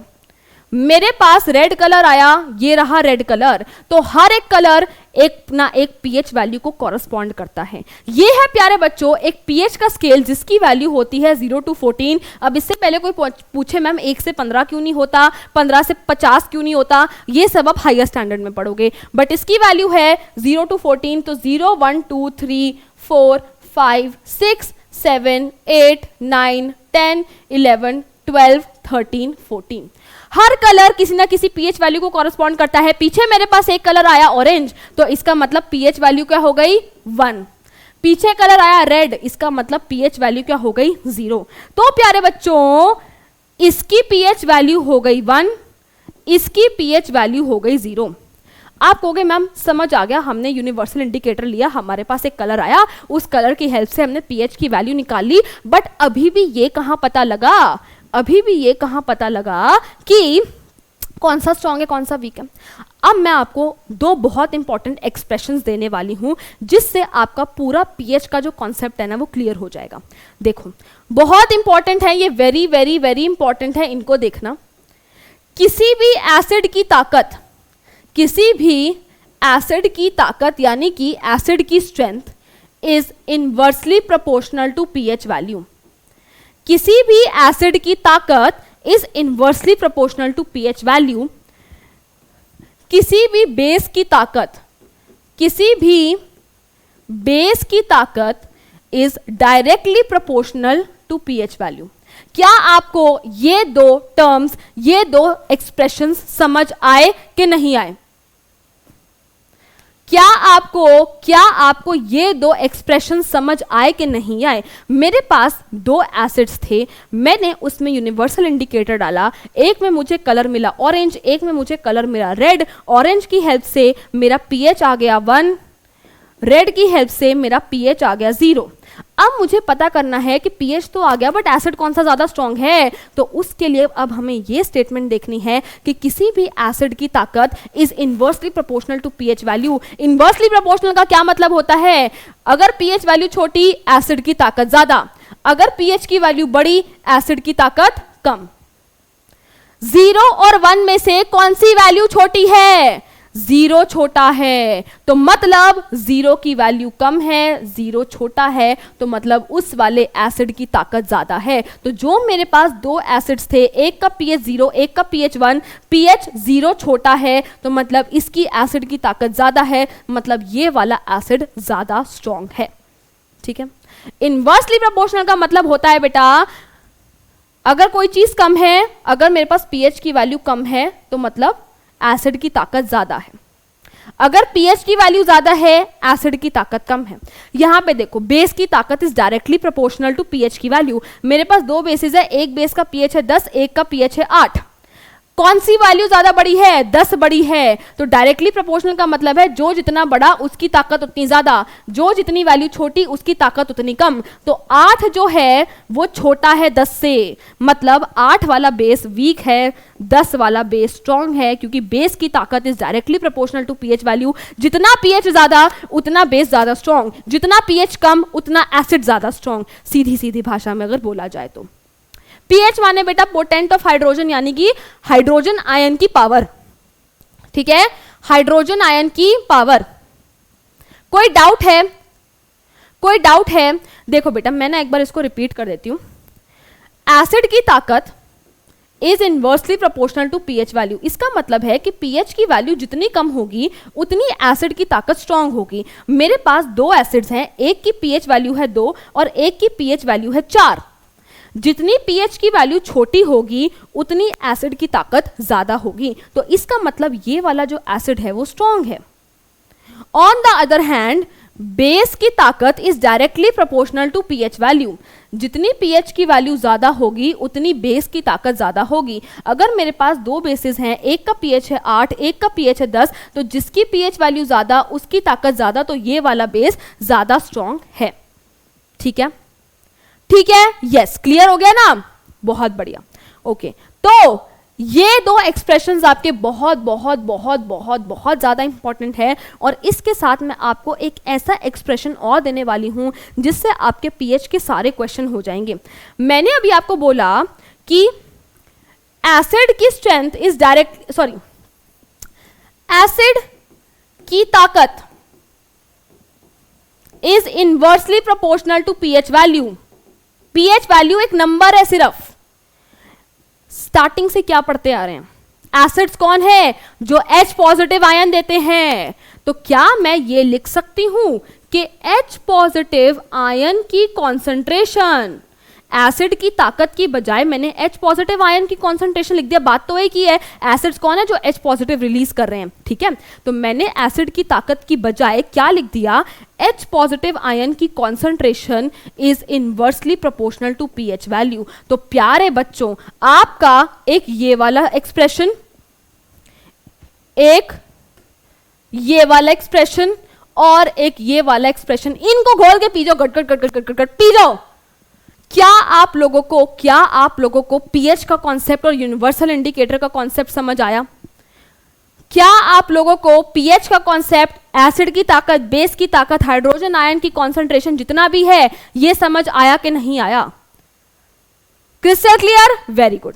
ठीक है, तो अब देखो ये तो था मुश्किल चीज, अब बहुत आसान चीज पे हम आने वाले हैं। ये pH का स्केल है, it is used for it a pH scale, a scale for measuring hydrogen ion concentration called pH scale has been developed. P in pH stands for potent, which means power. ठीक है, pH scale की value होती है 0 to 14। 0 मतलब very acidic, 14 मतलब very basic. और प्यारे बच्चों, अब अगर हम pH की बात करें तो दुनिया जहान का कोई भी एसिड हो उसकी pH वैल्यू हमेशा 7 से कम होगी। दुनिया का कोई भी बेस हो उसकी pH वैल्यू 7 से ज्यादा होगी। और कोई भी न्यूट्रल सब्सटेंस हो उसकी pH वैल्यू 7 होगी। सिंपल सी बात है, यूनिवर्सल इंडिकेटर यूज करके आप pH की वैल्यू निकालो और उसकी हेल्प से आप किसी भी चीज में बता सकते हो कि ये एसिड है, बेस है, स्ट्रॉन्ग एसिड है, वीक एसिड है, स्ट्रॉन्ग बेस है, वीक बेस है, whatever you want to do. अब आपको मैं एक क्वेश्चन देती हूं। क्वेश्चन है मेरे पास कि चलो क्वेश्चंस तो हमने बहुत प्रैक्टिस करना ही है, तो अभी उस पर नहीं टाइम लगाते, आगे आ ही जाएगा। ठीक है, तो क्या आप लोगों को pH का कॉन्सेप्ट समझ आया? pH का कॉन्सेप्ट समझ आया? ठीक है, बहुत बढ़िया, बहुत बढ़िया। चलो ठीक है, अब आगे बढ़ते हैं। On pH in everyday life के आपकी बुक में बहुत सारे पैराग्राफ्स दे रखे हैं। मैंने आप लोगों को क्लास में भी बोला है कि पेपर में जाके वहां मत दिमाग लगाना, यार इसका आंसर ऐसे लिख देता हूँ, इसका आंसर ना ऐसे लिख देता हूँ। पहले से ही घर से बढ़िया सा आंसर फ्रेम करके जाओ कि अगर वहां पे pH इन एवरीडे लाइफ का कोई भी पैराग्राफ लिखने को आ गया, बस एकदम सब कुछ लिखा है। मतलब मैं ये नहीं कह रही रट के जाओ, बट सारे इंपॉर्टेंट पॉइंट्स आपको दिमाग में होने चाहिए। पहला है, our body works well within a narrow pH range of 7 to 7.8। इस पीएच के बीच में हमारी बॉडी जो है परफेक्टली काम करती है। अगर पीएच इससे ज्यादा हो, पीएच इससे कम हो तो प्रॉब्लम आ सकती है। एसिड रेन होती है, एक्वेटिक एनिमल्स का जो मतलब एक्वेटिक जो वाइल्ड लाइफ है उसका पीएच डिस्टर्ब हो जाता है, उनको भी प्रॉब्लम होने लगती है। Then most of the plants grow best when the pH of the soil is close to 7। अगर सॉइल बहुत ज्यादा एसिडिक हो गई है तो उसमें हमारे को क्या डालना पड़ता है, कुछ बेसिक सब्सटेंस डालना पड़ता है ताकि उसका पीएच न्यूट्रलाइज हो जाए। अगर सॉइल बहुत ज्यादा एसिडिक हो गई है तो बेसिक सब्सटेंस डालो, सॉइल बहुत ज्यादा बेसिक हो गई है तो एसिडिक सब्सटेंस डालो। सिंपल सी बात है, सॉइल का पीएच 7 के आसपास चाहिए। अगर पीएच बढ़ गया है तो उसको न्यूट्रलाइज कर दो, पीएच कम हो गया तो न्यूट्रलाइज कर दो। ठीक, पीएच इन डाइजेस्टिव सिस्टम, हम लोगों से हरी सब्जियां तो खाई नहीं जाती। हमने क्या खाना है, pizza, patty, burger, pasta, Manchurian, chow mein, वो खाते हैं एक्सेस में। एक्सेस में हमारी बॉडी में स्टमक में एसिड रिलीज होता है, उसको डाइजेस्ट करने के लिए वो हमारे को क्या करता है, बदहजमी करता है, जलन होने लगती है, पेट में डकार आते हैं, है ना, यहाँ पे जलन, पेट में जलन, उसको क्या बोलते हैं, इंडाइजेशन बोलते हैं। क्या बोलते हैं, एसिडिटी हो गई है। तो उस एसिड को न्यूट्रलाइज करने के लिए हम एक माइल्ड बेस को, एक एंटासिड को कंज्यूम करते हैं ताकि वो हमारी बॉडी में जाके उस एक्सेस एसिड को न्यूट्रलाइज कर दे और हमें एसिडिटी से राहत मिले। काम शुरू से 6 सेकंड में, ठीक है। उसके बाद tooth decay starts when the pH of the mouth is less than 5.5। हम जब भी खाना खाते हैं, दांतों में फंस गया बैक्टीरिया, उस पर एक्ट करेगा, एसिडिक सब्सटेंसेस प्रोड्यूस करेगा। माउथ का एनवायरनमेंट कैसा हो गया, एसिडिक हो गया। इसलिए कहते हैं brush twice a day. Brush में बेसिक कंपोनेंट्स होते हैं, जब आप ब्रश करते हो तो वो आपके माउथ के पीएच को न्यूट्रलाइज कर देता है, कैविटीज होने से बचाता है, दांतों को सड़ने से, कोरोड होने से बचाता है। Many animals and plants protect themselves from their enemies by injecting painful and irritating acids and bases into the skin। सिर्फ हमें ही नहीं, एनिमल्स को भी सेल्फ डिफेंस आता है, ठीक है, हमें भी आना चाहिए। तो एनिमल्स जो हैं वो अपनी रक्षा करते हैं किसी भी सामने वाले की बॉडी में एसिडिक या बेसिक केमिकल्स सिक्रीट करके। तो अगर आपको मधुमक्खी काट गई, हनी भी जो है वो एसिडिक सब्सटेंस सिक्रीट करती है, तो आप क्या कर लो, एक माइल्ड बेस लगा लो, है ना, न्यूट्रलाइज हो जाएगा। अगर आपको वास्प ततैया काट गया, वो क्या करता है, वो अल्कलाइन मतलब बेसिक लिक्विड सेक्रीट करता है बॉडी में, तो उसके लिए कोई माइल्ड एसिड लगा लो, आपका काम बन गया। ठीक है, कर्ड वाले पे आ रहे हैं बेटा, कर्ड वाले पे आ रहे हैं, यस, ओके। अब आ जाओ जिसकी आप लोगों की, जिसका तुम्हें था इंतजार। अब हम कर्ड वाले क्वेश्चन पे आ गए हैं। During summer season a milkman usually adds a very small amount of baking soda to fresh milk. जो मिल्क मैन है वो गर्मियों के दौरान क्या करता है, दूध में थोड़ी सी अमाउंट में क्या डाल देता है, बेकिंग सोडा, यानी कि एक बेसिक सब्सटेंस डाल देता है। क्यों डालता है, देखो बेटा, मिल्क का जो पीएच होता है ना वो समवॉट 6 के अराउंड होता है, ठीक है, स्लाइटली एसिडिक 6 के अराउंड है। अब जैसे जैसे मिल्क का पीएच और कम होने लगता है, ध्यान से सुनना, जैसे जैसे मिल्क का पीएच और कम होने लगता है due to the production of lactic acid, वो जो दूध है वो दही बनने लगता है, ठीक है। जैसे जैसे मिल्क का पीएच कम हो रहा है due to the production of lactic acid, वो जो मिल्क है वो कर्ड बनने लगता है। बट यार हमने तो दूध मंगाया था, पता लगा 2 दिन बाद उसका दही बना हुआ है, हमें तो दूध ही चाहिए ना। तो इसीलिए जो मिल्कमैन है वो उसमें थोड़ा सा बेसिक सब्सटेंस डाल देता है। क्यों डालता है, रीजन देखो, pH of the milk is around 6। When the milk is made more alkaline by adding a base to it, it is basically done to prevent it for more time to turning into curd. हम दूध में basic substance इसलिए डाल रहे हैं ताकि हम उसको और लंबे समय तक प्रिजर्व कर सकें, नहीं तो वो झटपट कर्ड बन जाएगा, मतलब इतना भी झटपट नहीं बनेगा बट वो जल्दी से दही बन जाएगा। हम उसमें एक बेसिक सब्सटेंस इसलिए डालते हैं ताकि जब लैक्टिक एसिड प्रोड्यूस हो उसको दही में कन्वर्ट करने के लिए वो उस बेस से न्यूट्रलाइज हो जाए एंड जो हमारा दूध है वो थोड़े लंबे समय तक टिक सके। तो देखो, that's why milkman shifts the pH of the fresh milk to alkaline by adding a small amount of baking soda to it. As this milk is slightly more alkaline, वैसे फ्रेश मिल्क हल्का सा acidic है but हमने baking soda डाल के उसको क्या कर दिया, थोड़ा सा अल्कलाइन कर दिया। As therefore acid produced to set into curd, जब दूध में एसिड प्रोड्यूस होगा वो उस बेकिंग सोडा से न्यूट्रलाइज हो जाएगा। It will be neutralized by the baking soda, hence this milk takes a longer time to set as curd। तो हमारे पास मिल्क ज्यादा लंबे समय तक रहेगा। बहुत बढ़िया दीपक बेटा, so that मिल्क का पीएच इंक्रीज हो जाए एंड वो थोड़े लंबे समय तक टिक जाए, दही ना बने। ठीक है, समझ आ रहा है कि नहीं आ रहा? समझ आ रहा है बेटा कि नहीं आ रहा?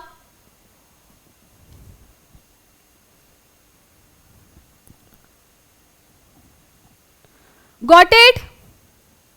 यस, बहुत बढ़िया, बहुत बढ़िया, क्लियर है। चलिए आगे बढ़ते हैं, आगे बढ़ते हैं एंड अब डिस्कस करते हैं। आप लोग बड़ा कहते हैं मैम मिल्कमैन वाला क्वेश्चन नहीं आया, तो मिल्कमैन भी आ गया, पीएच इन एवरीडे लाइफ भी डिस्कस हो गया। तो चलो अब आगे बढ़ते हैं। सेम कॉम्पिटेंसी बेस्ड क्वेश्चन आप लोगों के लिए आ गया है। कितना टुच्चा क्वेश्चन है देखो। Which of these graphs shows how the pH of the milk changes as it forms curd? मैंने अभी आपको बताया कि मिल्क का pH किसके आसपास था? मिल्क का pH था 6 के आसपास। एंड जैसे जैसे मिल्क जो है कर्ड में कन्वर्ट होता है उसका pH कम होने लगता है due to the production of lactic acid. तो पहले pH ज़्यादा था, पहले pH ज़्यादा था, फिर pH कम होने लग गया। क्यों? ताकि कर्ड बन सके। तो हमारा करेक्ट आंसर क्या हो गया? करेक्ट आंसर हो गया ए। ये टेढ़े मेढ़े जो ये पहाड़ पुहड़ बना रखे हैं ना, ये नहीं चाहिए हमें। ये तो इंडिया की टिप लग रहा है, ये हमारा पहाड़ लग रहा है, ये हमारा जो भी छोटे छोटे पहाड़ लग रहे हैं, ठीक है। तो करेक्ट आंसर क्या है? करेक्ट आंसर है हमारा ये, पहले pH ज़्यादा था, जैसे जैसे हमारा कर्ड बनना शुरू होएगा pH कम होने लगेगा। ओके, कितना सिंपल था। चलो आगे चलते हैं। और जैसे कि मैंने आप लोगों को पीएच इन एवरीडे लाइफ कराया, तो मैं आप लोगों को ये प्रूव करना चाहती हूँ कि देखो मैंने एम ही कुछ भी नहीं करा दिया। आप क्वेश्चंस आते हैं, क्वेश्चन देखो pH of a mouth of person is lower वगैरह वगैरह, माउथ वाला क्वेश्चन आ गया। उसके बाद क्या है, name one anti acid which is used to relieve the indigestion, ये क्वेश्चन आ गया। Farmer treats the soil with quicklime, soil वाला क्वेश्चन आ गया। pH has great importance, explain by giving 3 examples. तो आप कोई भी 3 एग्जांपल्स देख के अपना आंसर कर सकते हो। ये CBSE 2018 में आ रखा है, ये 12 में आ रखा है, ये 12, 11, 10 में आ रखा है। तो मैं ये कहना चाह रही हूँ कि ये इंपॉर्टेंट है, किसी भी चीज को छोड़ के मत चले जाना कि यार ये तो सिंपल है, ये तो ट्रिची सी है, ये थोड़ी ना आएगी पेपर में। ओके, समझे? ओके, चलिए आगे चलते हैं, आगे डिस्कस करते हैं। And now we are on to the question, what is neutralisation reaction. Neutralisation reaction क्या होता है? ऐसा रिएक्शन जब एसिड और बेस रिएक्ट करते हैं, जब एसिड और बेस रिएक्ट करते हैं तो क्या बनता है? सॉल्ट एंड वाटर, एंड उसको कहते हैं neutralisation reaction. Compounds formed by the neutralization reaction between acid and bases are called salts. And what is neutralization reaction? The reaction in which acid reacts with the base to form salt and water is called neutralization reaction. Example अगर आप लोगों को चाहिए तो HCl plus NaOH gives NaCl plus H2O. Acid and base reacts to form salt and water. Clear हो रहा है कि नहीं हो रहा? एक बार जल्दी से आग लगा दो कमेंट्स में, कमेंट्स में जल्दी से आग लगा दो अगर सब समझ आ रहा है तो।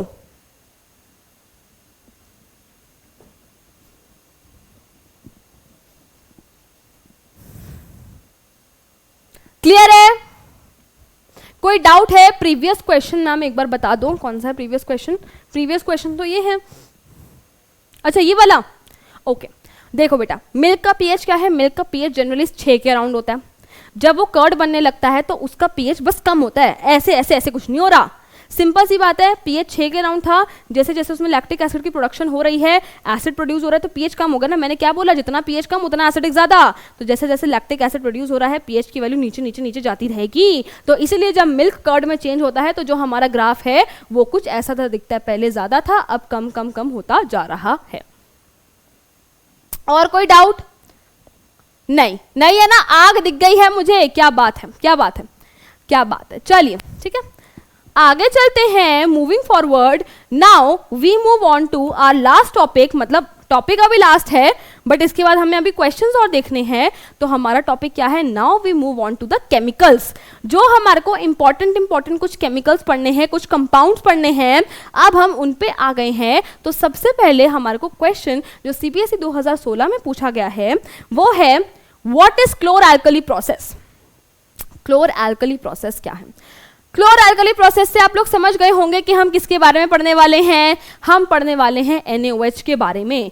तो मैंने बेटा आप लोगों को क्लास में बताया है कि जब भी आप लोगों के पास कोई ऐसा क्वेश्चन आए ना, तो बच्चे बड़ा ना घबरा जाते हैं कि यार हमें इतना सारा कंटेंट है हमारे पास, हम कैसे उसको अच्छे से दर्शाएं, कैसे अपना आंसर फॉर्म करें। ठीक है, तो मैंने आपको क्लास में बता रखा है कि आप लोगों को ना 4 पॉइंट्स में अपना आंसर लिखना है। पहला होना चाहिए केमिकल नेम। NaOH का केमिकल नेम क्या है? NaOH का केमिकल नेम है सोडियम हाइड्रोक्साइड। उसके बाद होना चाहिए second point chemical formula. Chemical formula है NaOH। तीसरा पॉइंट होना चाहिए प्रिपरेशन, कि प्रिपेयर कैसे होता है। और चौथा पॉइंट होना चाहिए यूजेस। अगर आप अपने आंसर को ऐसे फ्रेम करोगे आपका कोई भी पॉइंट नहीं छूटेगा, कोई भी कंटेंट आपका नहीं छूटेगा, ठीक है, ये गारंटी है मेरी। तो क्लोर एल्कली प्रोसेस है, मतलब हमें इस NaOH की डिस्कशन करनी है। नेम हो गया सोडियम हाइड्रोक्साइड। कोई doubt? Yes, caustic soda, okay.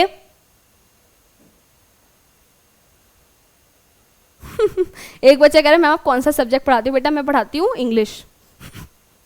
Okay चलो, ओके। केमिकल नेम हो गया सोडियम हाइड्रोक्साइड, केमिकल फॉर्मूला हो गया हमारा NaOH। प्रिपरेशन कैसे होती है? इसकी प्रिपरेशन होती है by the process known as chlor alkali process. जब हम इलेक्ट्रिसिटी पास कराते हैं ब्राइन से। What is brine? Brine is aqueous solution of NaCl। What is brine? An aqueous solution of sodium chloride. Aqueous माने NaCl plus water. जब मेरे पास NaCl और वाटर का एक्वस सॉल्यूशन है उसको बोला जाता है ब्राइन। तो कबूतरों ओके सो कबूतरों, ब्राइन का जब इलेक्ट्रोलिसिस कराया जाता है तो मुझे मिलता है NaOH, मुझे मिलती है क्लोरीन गैस और मुझे मिलती है हाइड्रोजन गैस। इलेक्ट्रोलिसिस हो रहा है, ऑब्वियस सी बात है, मेरे पास इलेक्ट्रोड होंगे, मेरे पास कैथोड होगा, मेरे पास एनोड होगा। तो प्यारे बच्चों, जो क्लोरीन गैस है वो हमें एनोड पे मिलती है, हाइड्रोजन गैस हमें कैथोड पे मिलती है। Sodium hydroxide is formed near the cathode. Simple सी बात है, इलेक्ट्रोलिसिस हो रहा है आपका, क्लोरीन आपको एनोड पे मिलेगी, हाइड्रोजन आपको कैथोड पे मिलेगी, sodium hydroxide form near the cathode. तो ये था आपका क्लोर एल्कली प्रोसेस। क्लोर एल्कली क्या है? इलेक्ट्रोलिसिस कर रहे हैं ब्राइन का इलेक्ट्रोलिसिस कर रहे हैं तो क्लोर एल्कली, एल्कली माने NaOH, वाटर सोल्यूबल बेसिस को एल्कली कहा जाता है। क्लोरीन गैस भी मिल रही है, ठीक है। तो क्लोर एल्कली आपको समझ आया। केमिकल नेम हो गया, केमिकल फॉर्मूला हो गया, प्रिपरेशन हो गई। तो अब आते हैं यूजेस पे। यूजेस क्या है NaOH के? It is use to make soaps and detergents. अब आप लोग बहुत अच्छे से जानते हो यार, कार्बोनेटेड कंपाउंड्स पढ़ चुके हो, कल साइंस का बोर्ड का एग्जाम है, तो बहुत अच्छे से पता है कि कैसे NaOH का इस्तेमाल किया जाता है सोप्स एंड डिटर्जेंट्स बनाने में। Use in paper manufacture, paper manufacturing के लिए यूज होता है। तो अगर एक आध कोई और भी यूज आपको पता हो तो आप लोग उसे लिख के आ सकते हैं। एंड ये हो गया हमारा NaOH। कोई डाउट? कोई डाउट? No doubt? ठीक है चलो, हाँ कबूतर हो यार, हमारे कबूतर हो सारे। चलो नेक्स्ट क्वेश्चन है, write the name and chemical formula of the product formed by the action of chlorine on slaked lime.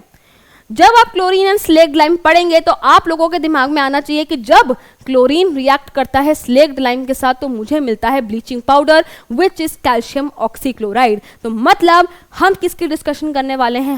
हम डिस्कस करने वाले हैं ब्लीचिंग पाउडर के बारे में। ब्लीचिंग पाउडर का केमिकल नेम होता है calcium oxychloride.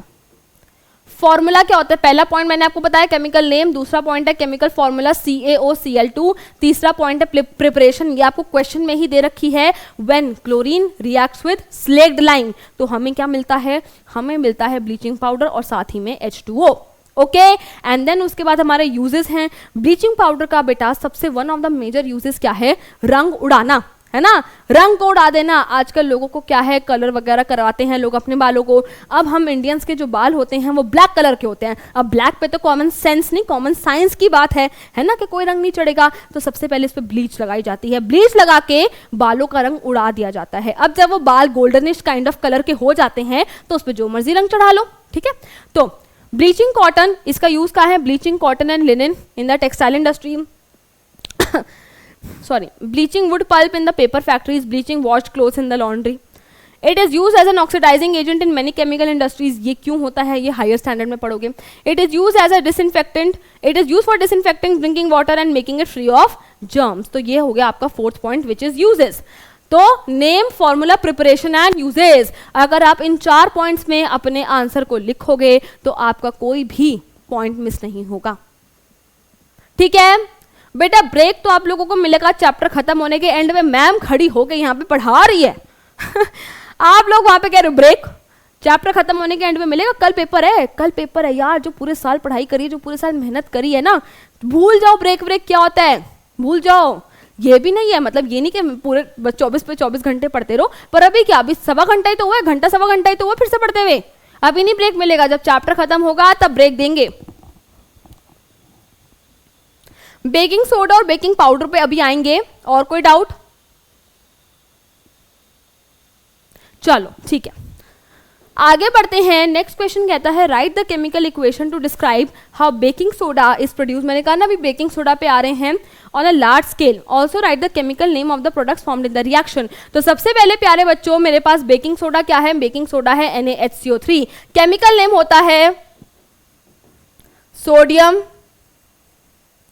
Hydrogen carbonate. Sodium hydrogen carbonate chemical name हो गया, केमिकल फॉर्मूला हो गया। प्रोसेस क्या है, प्रिपरेशन क्या है? It is produced by using sodium chloride as one of the raw materials. जब प्यारे बच्चों NaCl water carbon dioxide and NH3 का रिएक्शन होता है तो मुझे मिलता है baking soda, that is sodium hydrogen carbonate. और साथ ही में मुझे मिलती है अमोनियम क्लोराइड। मुझे क्या मिलता है? अमोनियम क्लोराइड मिलता है और मुझे मिलता है सोडियम हाइड्रोजन कार्बोनेट। तो क्वेश्चन क्या था हमारा? क्वेश्चन है CBSE 2016 का, write the chemical equation how baking soda is produce. हमने लिख दी। Write the chemical name of the products, chemical name of the products भी लिख दिया। फॉर्मूला भी हमें पता लग गया है। ठीक, क्लियर है, समझ आ रहा है यार? आग लगाते रहो, आग लगाते रहो, आग लगाते रहो, या तो डाउट पूछते रहो या फिर आग लगाते रहो, मतलब पढ़ो भी। बट बीच बीच में बेटा अगर कोई डाउट है तो प्लीज पूछ लीजिए, कुछ रिपीट करना है तो पूछ लीजिए, स्लो चलना है तो पूछ लीजिए, ठीक है। अभी ये चैप्टर कितना बचा है? ये चैप्टर आई गेस रफली थोड़ा सा बचा यार, अभी तो बचा आधा घंटा। आधा घंटा लगेगा अभी इस चैप्टर में। कहाँ गए यार, ये बड़ा चक्कर है। 1 सेकेंड, चलो ऐसे ही ठीक है, हाँ यहीं पे है ना, ठीक है चलो, हाँ। ओके नाउ अब कोई बच्चा पूछ रहा था कि मैम बेकिंग सोडा को हम क्यों बेकिंग के लिए यूज करते हैं, तो उसका भी जवाब मैं लेकर आई हूँ। Why baking soda is use for baking. तो आपने देखा होगा कि जब भी हम केक्स वगैरह बनाते हैं, है ना, तो हम क्या करते हैं, हम मैदा वैदा लेते हैं, चीनी डालते हैं, कोको पाउडर डालते हैं, घी गू जो भी डालते हैं, एंड देन हम उसमें डालते हैं पिंच ऑफ बेकिंग सोडा। तो ये क्यों यूज होता है? जब भी बेटा हमने सारी चीजों को मिक्स कर दिया, केक का बैटर बना दिया, तो हम उसको क्या करते हैं, ओवन में रख देते हैं, है ना, ओवन में रख देते हैं कि उसको हीट मिलेगी। तो प्यारे बच्चों जब हमारा बेकिंग सोडा हीट होता है, जब बेकिंग सोडा हीट होता है तो वो प्रोड्यूस करता है sodium carbonate, water and carbon dioxide. और ये कार्बन डाइऑक्साइड से टिक के नहीं बैठा जाता, ये कार्बन डाइऑक्साइड एस्केप आउट होने की कोशिश करती है। ये हमारा बैटर है, उसमें ये बेकिंग सोडा डिकम्पोज हो चुका है, कार्बन डाइऑक्साइड बनी है, इसको बाहर निकलना है, खोलो खोलो, मैं ट्रैप फील कर रही हूँ, मुझे बाहर निकलना है। और जब ये बाहर निकलने की कोशिश करती है तो ये साथ साथ केक्स को उठाती जाती है ना, ब्रेड को उठा देती है, ढोकले को उठा देती है, उन्हें स्पॉन्जी बना देती है, ठीक है। तो carbon dioxide produce during the reaction causes breads और cakes to rise making them soft and spongy. So that is why baking soda is use for baking. आगे अगर हम चलें तो अब यूजेस देख लेते हैं। हमने केमिकल नेम देख लिया, sodium hydrogen carbonate, NaHCO3 formula हो गया, प्रिपरेशन हमने देख ली, एंड अब हम आ गए हैं इसके यूजेस पे। इसके यूजेस थोड़े हम डिटेल में देखेंगे। आइए, सबसे पहले पहला यूज है बेकिंग सोडा का, क्या? To make baking powder. तो आप कहोगे मैम ये क्या बात हुई, है ना, बेकिंग सोडा बेकिंग पाउडर पर लेना पड़ रहा। देखो बेकिंग सोडा बेटा कुकिंग के लिए ना थोड़ा सा ज़्यादा ही बेसिक हो जाता है। अभी हमने देखा है कि जो बेसिस होते हैं वो कड़वे होते हैं, तो as far as cooking is concerned baking soda थोड़ा सा ज़्यादा बेसिक हो जाता है, थोड़ा सा ज़्यादा कड़वा हो जाता है। अब हमें उसकी कड़वाहट को थोड़ा कम करना है। सोचो आपने घर वालों के लिए केक बनाया, केक कड़वा निकला, अब हमें उसकी कड़वाहट को कम करना है, हमें उसके बेसिक कैरेक्टर को थोड़ा कम करना है, खत्म नहीं करना, कम करना है। तो इसीलिए हम बेकिंग सोडा को रिएक्ट करवाते हैं एक माइल्ड एडिबल एसिड के साथ। माइल्ड माने वीक, माइल्ड एडिबल जिसको कंज्यूम करा जाए। सोचो HCl तुम यूज कर लो, क्या ही फायदा उसका, बस क्या ही बोलूं, ठीक है। तो आप इसको रिएक्ट करवाते हैं एक माइल्ड एडिबल एसिड के साथ, और हम जानते हैं कि जब भी हम वीक एसिड के साथ रिएक्शन करवाते हैं बेस का, तो जो सॉल्ट बनता है that is basic in nature. तो ये जो मेरे को मिला, ये जो मुझे बेकिंग पाउडर मिला, ये अभी भी बेसिक ही है, but it is comparatively less basic. ये मेरा मोर बेसिक था, ये मेरा लेस बेसिक है कंपैरेटिवली, एंड इसको फिर आप यूज कर सकते हैं। Then second point, hydrogen carbonate is an ingredient in antacids. मैं आपको पहले से ही बता चुकी हूँ, एंटासिड्स एसिडिटी को, मतलब एसिडिटी एक्सेस एसिड को न्यूट्रलाइज करने के लिए माइल्ड बेसिस को कंज्यूम करा जाता है। सो this is one of the ingredients of antacids, क्योंकि ये एक माइल्ड बेस है। Being alkaline it neutralises the excess acid in the stomach. It is also use in soda fire extinguishers. Soda fire extinguishers में बेटा इसका इस्तेमाल कैसे करा जाता है, आइए मैं आपको बताती हूँ। सोडा फायर एक्सटिंग्विशर बेटा कुछ ऐसा सा होता है जिसमें हमने क्या ले लिया, जिसमें हमने ले लिया सोडियम बाइकार्बोनेट यानी कि NaHCO3, साथ ही में मैंने ले लिया सल्फ्यूरिक एसिड। अभी हमने कुछ ही देर पहले पढ़ा है कि जब भी कोई एसिड मेटल कार्बोनेट या मेटल बाइकार्बोनेट के साथ रिएक्ट करता है तो प्रोड्यूस करता है salt, water and carbon dioxide. तो जब बेटा ये जो हमारा सोडा फायर एक्सटिंग्विशर है, इसको ऐसे वायलेंटली शेक करा जाता है तो ये अंदर की बॉटल टूट जाती है, एसिड और सोडियम बाइकार्बोनेट का मिलन हो जाता है एंड प्रोड्यूस होती है कार्बन डाइऑक्साइड गैस। तो अगर कहीं पे भी आग लगी हुई है, जैसे ये आग लगी हुई है, तो ये जो कार्बन डाइऑक्साइड गैस इससे निकल रही है, ये इसके आसपास एक ब्लैंकेट बना लेती है एंड क्या कर देती है, it cuts the supply of oxygen. Cuts the supply of oxygen. Oxygen हमें पता है ना सपोर्ट्स कंबशन। आज के सेशन की शुरुआत इससे करी थी। हाइड्रोजन कंबस्टिबल गैस है, ऑक्सीजन कंबशन को सपोर्ट करती है। तो क्या हुआ, ऑक्सीजन की सप्लाई को इसने कट कर दिया, तो फायर जो है वो धीरे धीरे धीरे धीरे बुझ जाएगी। ठीक, समझे? समझे कि नहीं समझे? मिल्क ऑफ मैग्नीशिया बेटा हमारा एंटासिड है। वाटर ऑफ क्रिस्टलाइजेशन पे अभी आ रहे हैं, और कोई डाउट? इनो भी एंटासिड है, काम शुरू करे सिर्फ 6 सेकंड में।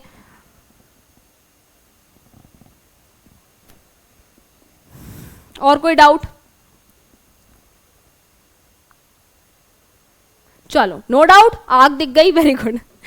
चलिए आगे चलते हैं। अब क्वेश्चन हमारे पास नेक्स्ट है, write the chemical name and chemical formula of washing soda. Washing powder Nirma, washing powder Nirma, ठीक है। तो इसका केमिकल नेम क्या है, सबसे पहले केमिकल फॉर्मूला क्या है हमारा वॉशिंग सोडा का, Na2CO3.10H2O। केमिकल नेम क्या है, sodium carbonate, Deka, Deka for 10, Deka hydrate. Chemical name हो गया, केमिकल फॉर्मूला हो गया, प्रिपरेशन कैसे होती है, अभी जब हमने पीछे बेटा NaHCO3 बनाया था उसी के स्टेप्स से हम शुरू करते हैं। NaCl, H2O, CO2 और NH3 को लेके पहले हमने NH4Cl और NaHCO3 बनाया। फिर हमने देखा कि जब हम NaHCO3 को हीट करते हैं तो वो Na2CO3 देता है। जब हम इस Na2CO3 में पानी डालते हैं तो ये Na2CO3 10 वाटर मॉलिक्यूल्स को अपने साथ अटैच कर लेता है। ये अपने क्रिस्टल स्ट्रक्चर में Na2CO3 अपने फॉर्मूला में, अपने क्रिस्टल स्ट्रक्चर में 10 वाटर मॉलिक्यूल्स को अपने साथ जोड़ लेता है एंड इनको कहा जाता है वाटर ऑफ क्रिस्टलाइजेशन। ये जो वाटर ऑफ क्रिस्टलाइजेशन है ये किसी भी कंपाउंड में, मतलब these are the fix number of water molecules which are present in the formula unit of a compound. किसी भी फॉर्मूला में कुछ fix number of water molecules अगर प्रेजेंट है जिनको हम इस डॉट के थ्रू दर्शाते हैं उसको कहा जाता है वाटर ऑफ क्रिस्टलाइजेशन। ये जो वाटर मॉलिक्यूल्स हैं ये किसी सॉल्ट को गिलगिला नहीं करते कि यार अगर वॉशिंग सोडा में 10 वाटर मॉलिक्यूल्स हैं तो क्या ये सॉल्ट गीला गीला होता है, नहीं। ये जो वाटर मॉलिक्यूल्स हैं ये इसके क्रिस्टल का पार्ट है, ये इसके अंदर अंदर अंदर की डिटेलिंग, अंदर अंदर अंदर का जो क्रिस्टल स्ट्रक्चर है उसमें इन्वॉल्व हैं। ठीक है, सॉल्ट को गीला नहीं करते, सॉल्ट सूखा ही होगा, ये उसके क्रिस्टल स्ट्रक्चर का पार्ट होते हैं। ठीक है, एंड इनको बोला जाता है वाटर ऑफ क्रिस्टलाइजेशन। सो इस पूरे प्रोसेस के थ्रू हमें वॉशिंग सोडा मिल गया।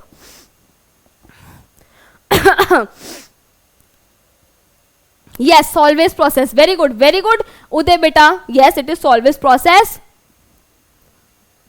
यस, ब्लू विट्रियोल में भी हमारे पास क्या है, वाटर ऑफ क्रिस्टलाइजेशन है।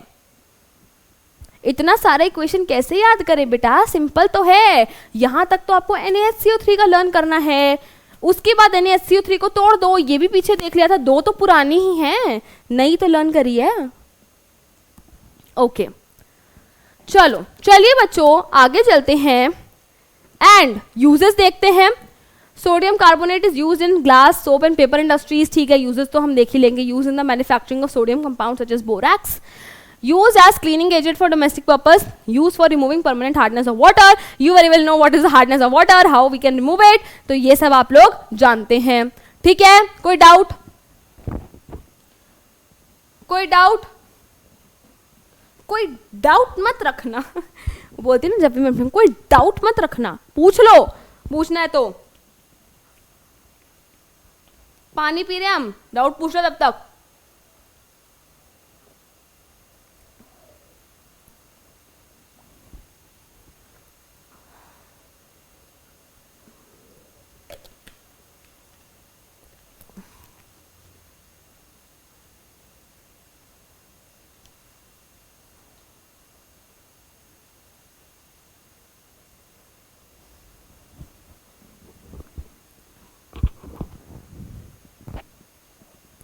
ठीक है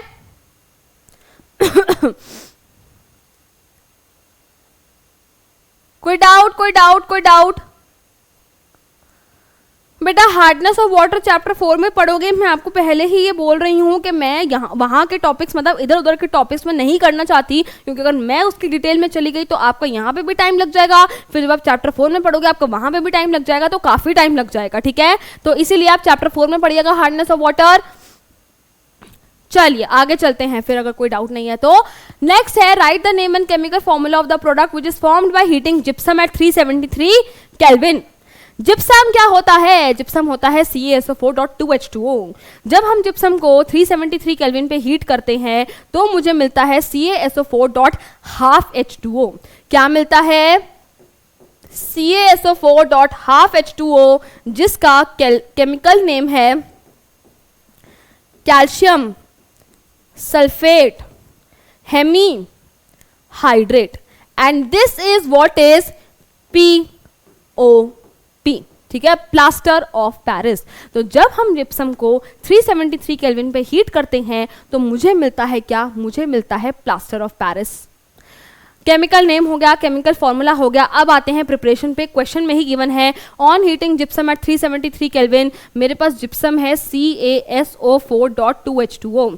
जब मैं उसे 373 केल्विन यानी कि 100 डिग्री सेल्सियस पे हीट करती हूँ, ये टेम्परेचर ज़्यादा इंपॉर्टेंट है, क्योंकि अगर मैंने इसे इस टेम्परेचर से ज़्यादा पे हीट कर दिया तो ये कुछ और बन जाएगा, जिसको हम अभी आगे डिस्कस करेंगे। तो जब जिप्सम को 100 डिग्री सेल्सियस पे हीट करा जाता है तो ये देगा मुझे CaSO4.12H2O। दो में से आधा मॉलिक्यूल निकल गया तो पीछे कितना बचा?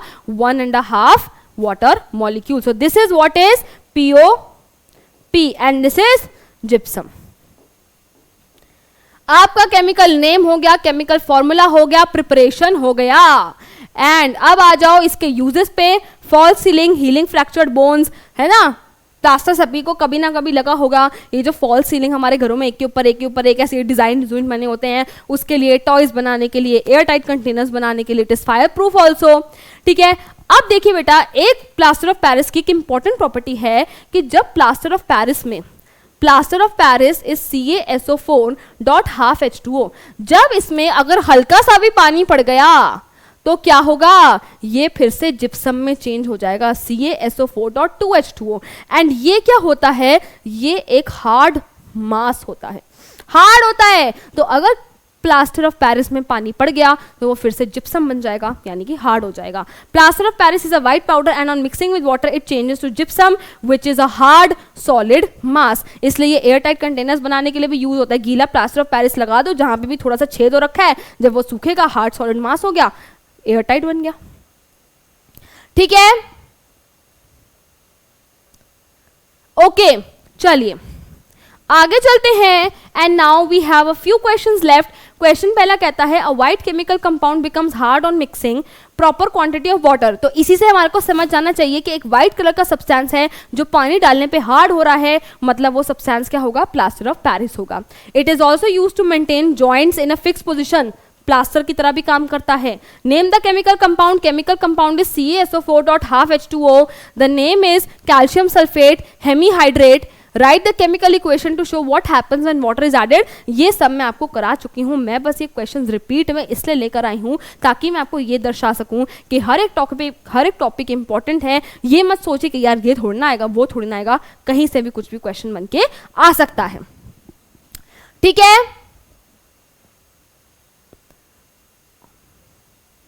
ऑल राइट, चलिए आगे चलते हैं। क्वेश्चन कहता है why does 1 molar HCl solution have a high concentration of H positive ions than 1 molar acetic acid solution. मेरे पास HCl और एसिटिक एसिड की सेम कॉन्सेंट्रेशन है, दोनों मेरे पास 1 मोलर है। कह रहा है उसके बावजूद why HCl is a stronger acid, why HCl has more H positive, यार जिसमें जितने ज्यादा H पॉजिटिव वो उतना ज्यादा स्ट्रॉन्ग ना। तो वो कह रहा है कि मेरे पास HCl और एसिटिक एसिड दोनों सेम क्वांटिटी में है, उसके बावजूद why HCl has a higher H positive concentration than acetic acid. क्यों? क्योंकि HCl एक स्ट्रॉन्ग एसिड है, वो कंप्लीटली टूट जाता है, वो कंप्लीटली आयोनाइज हो जाता है, वो इजिली आयोनाइज हो जाता है, वो रेडली राजी खुशी H पॉजिटिव आयंस रिलीज करता है। ठीक है, तो it is because HCl is a strong acid and it completely ionizes in aqueous solution, whereas acetic acid is a weak acid, it ionizes partially.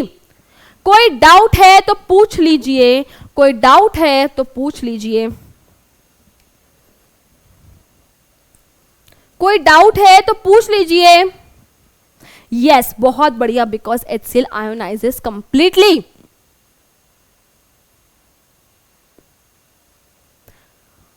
ठीक है, चलिए आगे क्वेश्चन देखते हैं। 3 acidic solutions A, B and C have pH 0, 3 and 5. A, B, C, pH है 0, 3, 5. Which solution has highest concentration of H positive ions? अब कबूतरों, ये जो मैंने आपको एक एक्सप्रेशन दिया था ना, अब उसकी बारी आई है। क्या एक्सप्रेशन था? H positive ion concentration is inversely proportional to pH value. जिसकी pH वैल्यू जितनी कम, उसमें H पॉजिटिव की कॉन्सेंट्रेशन उतनी ज्यादा। तो 0, 3 और 5 में से सबसे कम वैल्यू कौन सी है? सबसे कम वैल्यू है 0। तो सबसे कम वैल्यू है 0, तो मतलब उसमें H पॉजिटिव की कॉन्सेंट्रेशन सबसे ज्यादा होगी। तो which solution has highest H positive concentration? जिसका pH है 0, यानी कि solution number A. Which solution has lowest concentration of H positive ion? Lowest concentration of H positive ion, H positive की कॉन्सेंट्रेशन कम कब होगी? जब pH की वैल्यू ज्यादा होगी। इनवर्स का प्रोपोर्शन, इनवर्स का मतलब यही होता है ना, एक चीज ज्यादा तो दूसरी चीज कम। मुझे H पॉजिटिव की कॉन्सेंट्रेशन चाहिए कम, वो कम कब होगी? जब pH की वैल्यू ज्यादा होगी। तो इन तीनों में से सबसे ज्यादा pH की वैल्यू किसकी है? C की है। तो जिसकी pH वैल्यू जितनी ज्यादा, H पॉजिटिव की कॉन्सेंट्रेशन उतनी कम। तो इसका आंसर क्या हो गया? The solution with pH 5 has lowest concentration of H positive ions. क्या आप लोगों को ये समझ आया?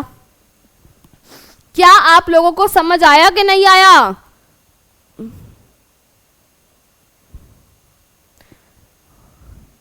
क्लियर है?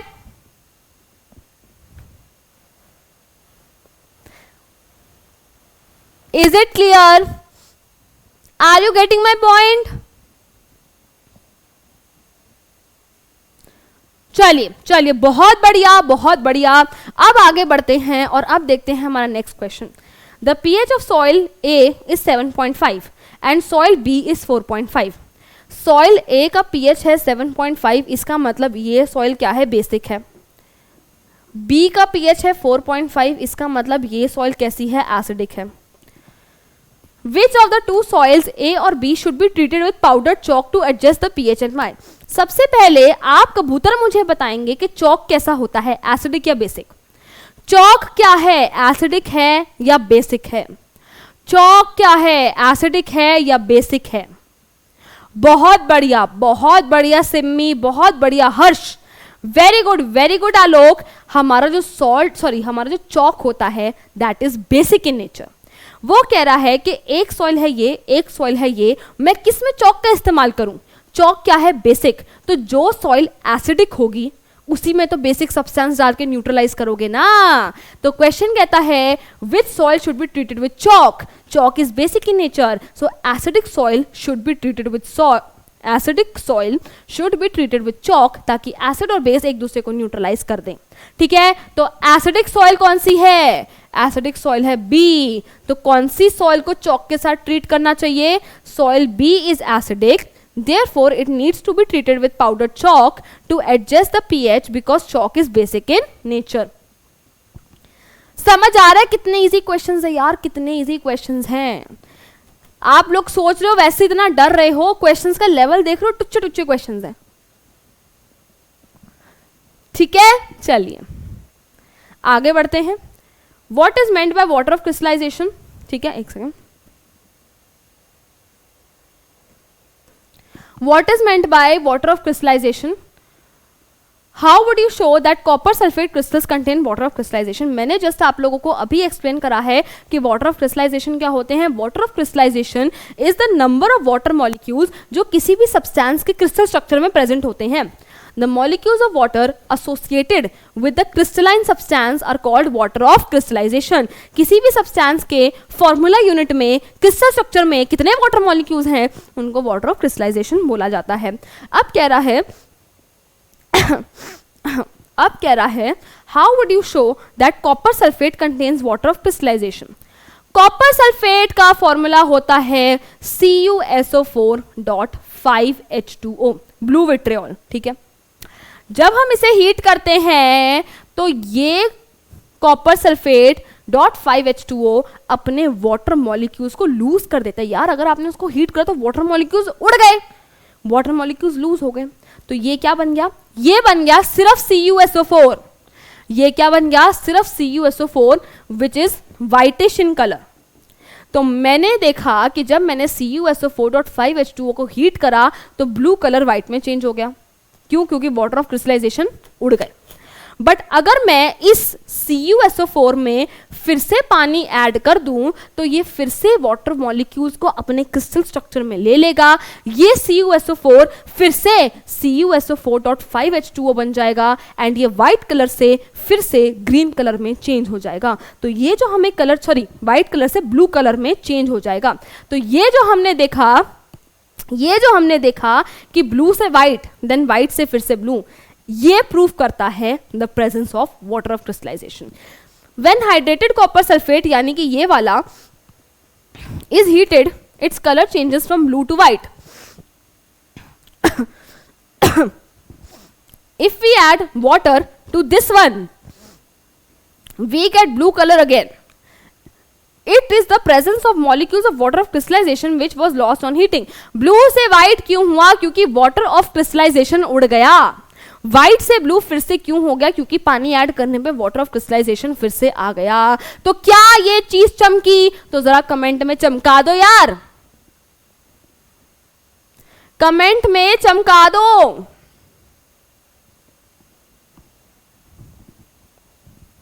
समझ आ रहा है? चलिए बहुत बढ़िया, आगे चलते हैं। सेम क्वेश्चन है, what is the colour of FeSO4.7H2O? मैं करा चुकी हूँ, ग्रीन कलर का होता है। How does this colour change upon heating? FeSO4 हमारा ग्रीन कलर का है, मतलब FeSO4.7H2O ग्रीन कलर का है। जब हम इसे हीट करते हैं तो वाटर ऑफ क्रिस्टलाइजेशन उड़ गया और पीछे छोड़ गया एनहाइड्रस FeSO4 जो कि व्हाइटिश कलर का होता है। ठीक है, अगर मैं इसको इस FeSO4 को और फर्दर हीट करूं तो Fe2O3 मिलता है which is reddish brown in colour. ये पूरा हम डिटेल में पढ़ चुके हैं चैप्टर 1 नंबर 1 में। ठीक है, चलिए एक सेकंड लेसेस बांध लें। ओके, चलें आगे, चलें। All right, okay. Moving forward हमारे पास क्वेश्चन आता है, mention the pH of aqueous solution of the following salts. हमारे पास सॉल्ट्स हैं कौन से? KCl, Na2CO3, NH4Cl। कह रहा है कि इन सॉल्ट्स का pH बताओ कि क्या होगा। अब आप लोग बहुत अच्छे से जानते हो प्यारे बच्चों कि जो सॉल्ट है वो एसिड और बेस के मिलन से बनता है, यानी कि सॉल्ट जो है वो एसिड और बेस से बन रहा है। यहाँ पे मुझे देख के पता लग रहा है, KCl को देख के पता लग रहा है कि इसके मम्मी पापा कौन हैं।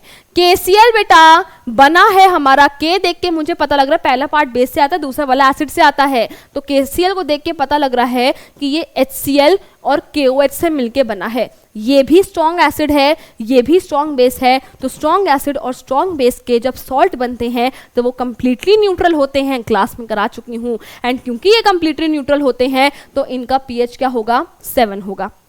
अगर हम बात करें Na2CO3 की, पहला वाला पोर्शन एसिड से आएगा, या सॉरी बेस से आएगा, मतलब बेस है NaOH। ये वाला पोर्शन एसिड से आएगा, मतलब एसिड है H2CO3 कार्बोनिक एसिड। बेस में OH लगाना है, एसिड में H लगाना है, K के आगे OH लगा दे, KOH बेस बन गया। Cl के आगे H लगा दिया, एसिड बन गया। यहाँ पे Na के आगे OH लगाया, NaOH, यहाँ पे H लगाया, H2CO3। तो Na2CO3 जो है हमारा sodium carbonate, that is a salt of carbonic acid and sodium hydroxide. Carbonic acid एक वीक एसिड है, सोडियम हाइड्रोक्साइड एक स्ट्रॉन्ग बेस है। तो जब स्ट्रॉन्ग बेस और वीक एसिड के बीच में रिएक्शन होता है तो जो सॉल्ट है वो बेसिक बनता है, एंड बेसिस का pH जो होता है वो ग्रेटर देन 7 होता है। ठीक है। NH4Cl, NH4Cl में बेस है NH4OH which is a weak base. Acid है मेरे पास HCl which is a strong acid. तो स्ट्रॉन्ग एसिड और वीक बेस का सॉल्ट कैसा होता है, एसिडिक होता है, मतलब pH लेस देन 7। तो देख लो KCl का pH equal to 7, Na2CO3 greater than 7, NH4Cl less than 7। तो क्या आपको ये बात समझ आई कि नहीं आई? क्या ये चीज समझ आई कि नहीं आई?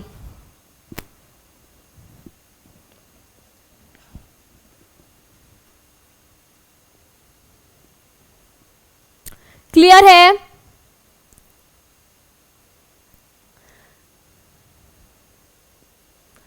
क्लियर बेटा? चलिए, बड़े आगे कोई डाउट तो नहीं है? No doubt?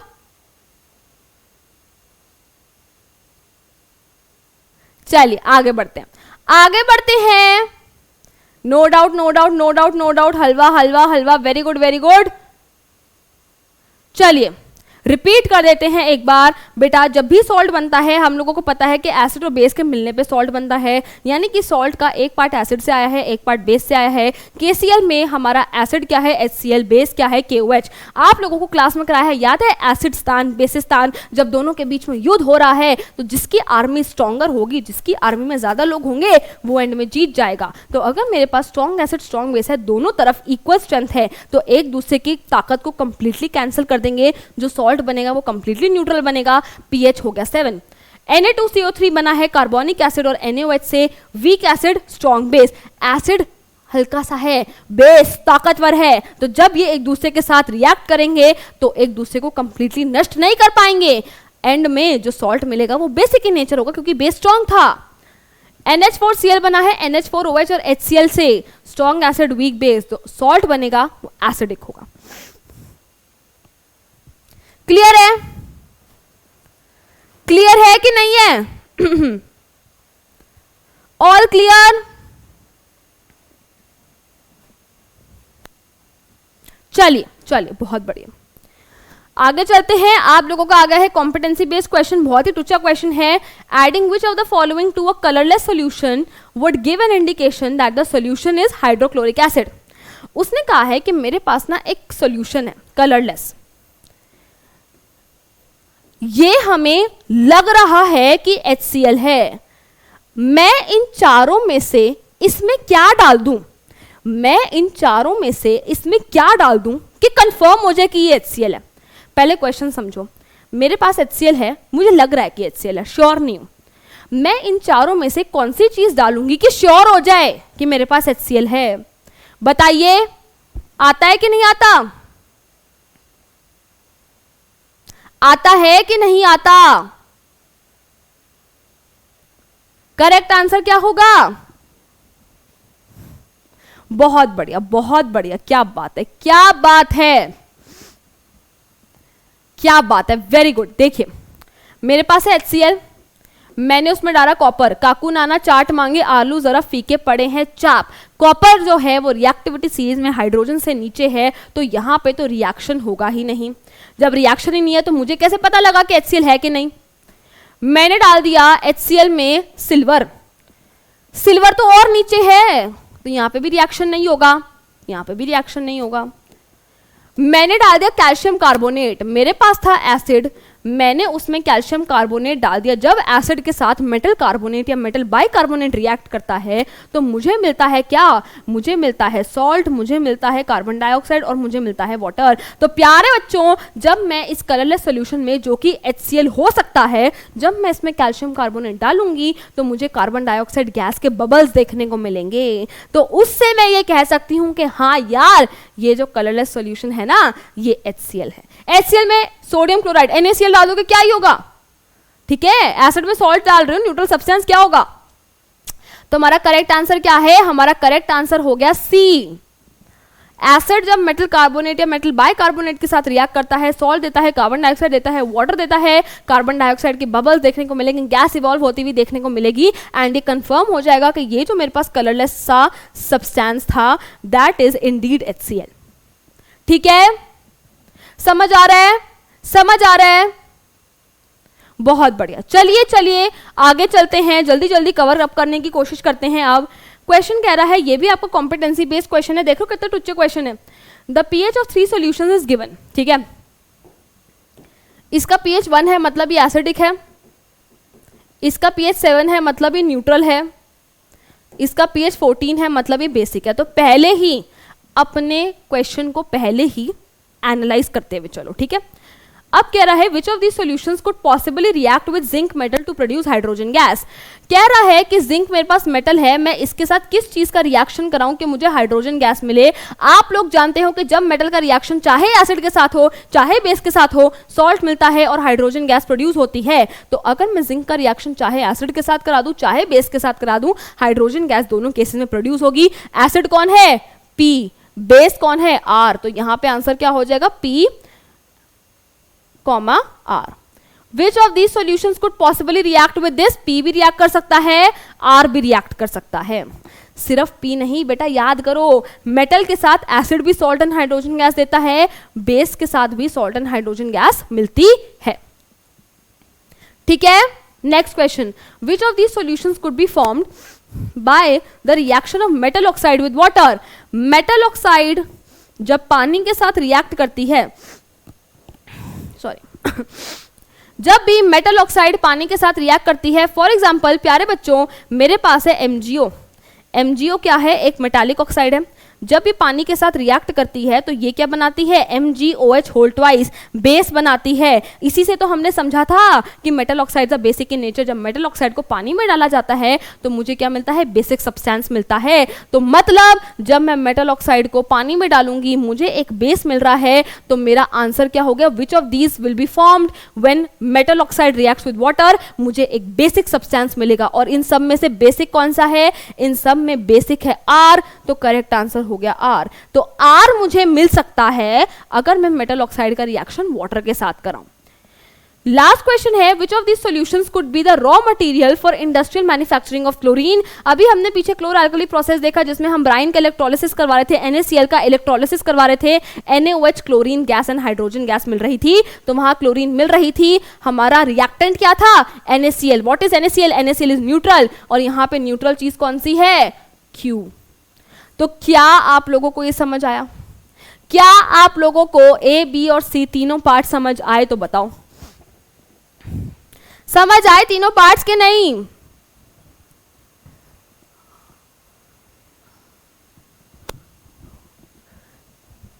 Is it clear? Is it clear? Is it clear? बहुत बढ़िया, बहुत बढ़िया।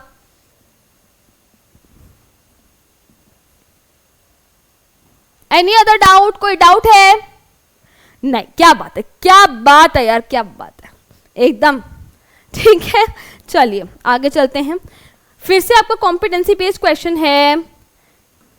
कितना रह गया, बस खत्म होने वाला, खत्म खत्म खत्म। Sunita carried out the following reactions in the laboratory. ठीक है, सुनीता जी आई, उन्होंने कुछ रिएक्शंस करे। Neutralization of 1 mole of sodium carbonate with HCl। मेरे पास, उन्होंने मतलब मेरे पास नहीं, सुनीता जी ने क्या करा, सुनीता दीदी ने HCl का रिएक्शन कराया किसके साथ, सोडियम कार्बोनेट Na2CO3। जब एसिड मेटल कार्बोनेट के साथ रिएक्ट करता है तो मुझे मिलेगा सॉल्ट, मुझे मिलेगी कार्बन डाइऑक्साइड और साथ ही में मुझे मिलेगा वाटर।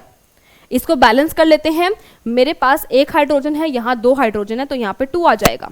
ठीक है, यहाँ पे 2 आया तो क्लोरीन भी मेरे 2 हो गए, तो यहाँ पे 2 आ गए। एक बार इसको देख लेते हैं, 2 hydrogen 2 hydrogen, 2 chlorine 2 chlorine, 2 sodium 2 sodium, 1 carbon 1 carbon, 3 oxygen 3 oxygen. ये होगी आपकी equation balance. Then what she did, neutralization of 1 mole of sodium bicarbonate with HCl। HCl का रिएक्शन कराया NaHCO3 के साथ। सेम मुझे मिलेगा क्या, salt, water, carbon dioxide, salt carbon dioxide water. Balance देखो, 2 hydrogen 2 hydrogen, 1 chlorine 1 chlorine, 1 sodium 1 sodium, 1 carbon 1 carbon, 3 oxygen 3 oxygen. These equations are balanced. ठीक है, ठीक है, ओके चलो। क्वेश्चन कहता है she found out that the amount of carbon dioxide formed in both the reactions was same, is her finding correct, justify your answer. बेटा वो कह रहा है, मतलब सुनीता जी ने क्या देखा कि जब उन्होंने HCl का रिएक्शन कराया मेटल कार्बोनेट के साथ, HCl का रिएक्शन कराया मेटल बाइकार्बोनेट के साथ और इक्वेशन को बैलेंस कर दिया, तो दोनों केसेस में कार्बन डाइऑक्साइड का अमाउंट सेम है। वो तो देखने को मिल ही रहा है, अगर आगे कुछ भी नहीं लगा हुआ मतलब आगे 1 है। दोनों केसेस में कार्बन डाइऑक्साइड का अमाउंट सेम है। ठीक है, यस। और how can you justify your answer, justification में आप ये दोनों इक्वेशंस लिख दीजिए बैलेंस फॉर्म में, आपका आंसर जस्टिफाई हो गया। सेकंड है, how does the amount of salt formed in case 1 compare with the amount of salt formed in case 2। कह रहा है फर्स्ट केस में जो सॉल्ट मुझे मिला और सेकेंड केस में जो सॉल्ट मुझे मिला कंपेयर करो। फर्स्ट केस में कबूतरों मुझे सॉल्ट मिला है 2 टाइम्स, यहां पे सिर्फ 1, मतलब फर्स्ट केस में मुझे डबल अमाउंट में सॉल्ट मिला है। How does the amount of salt formed in case 1 compare with the amount of salt formed in case 2? The amount of salt formed in case 1 is double the amount, यहाँ पे 2 है यहाँ पे 1 है। The amount of salt formed in case 1 is double the amount of salt formed in case number 2। तो क्या आप लोगों को समझ आया कि नहीं आया? समझे? Very good very good very good. ठीक है, कोई डाउट है तो पूछ लो। डाउट डाउट डाउट बस 10 मिनट और फिर चैप्टर खत्म। और कोई डाउट?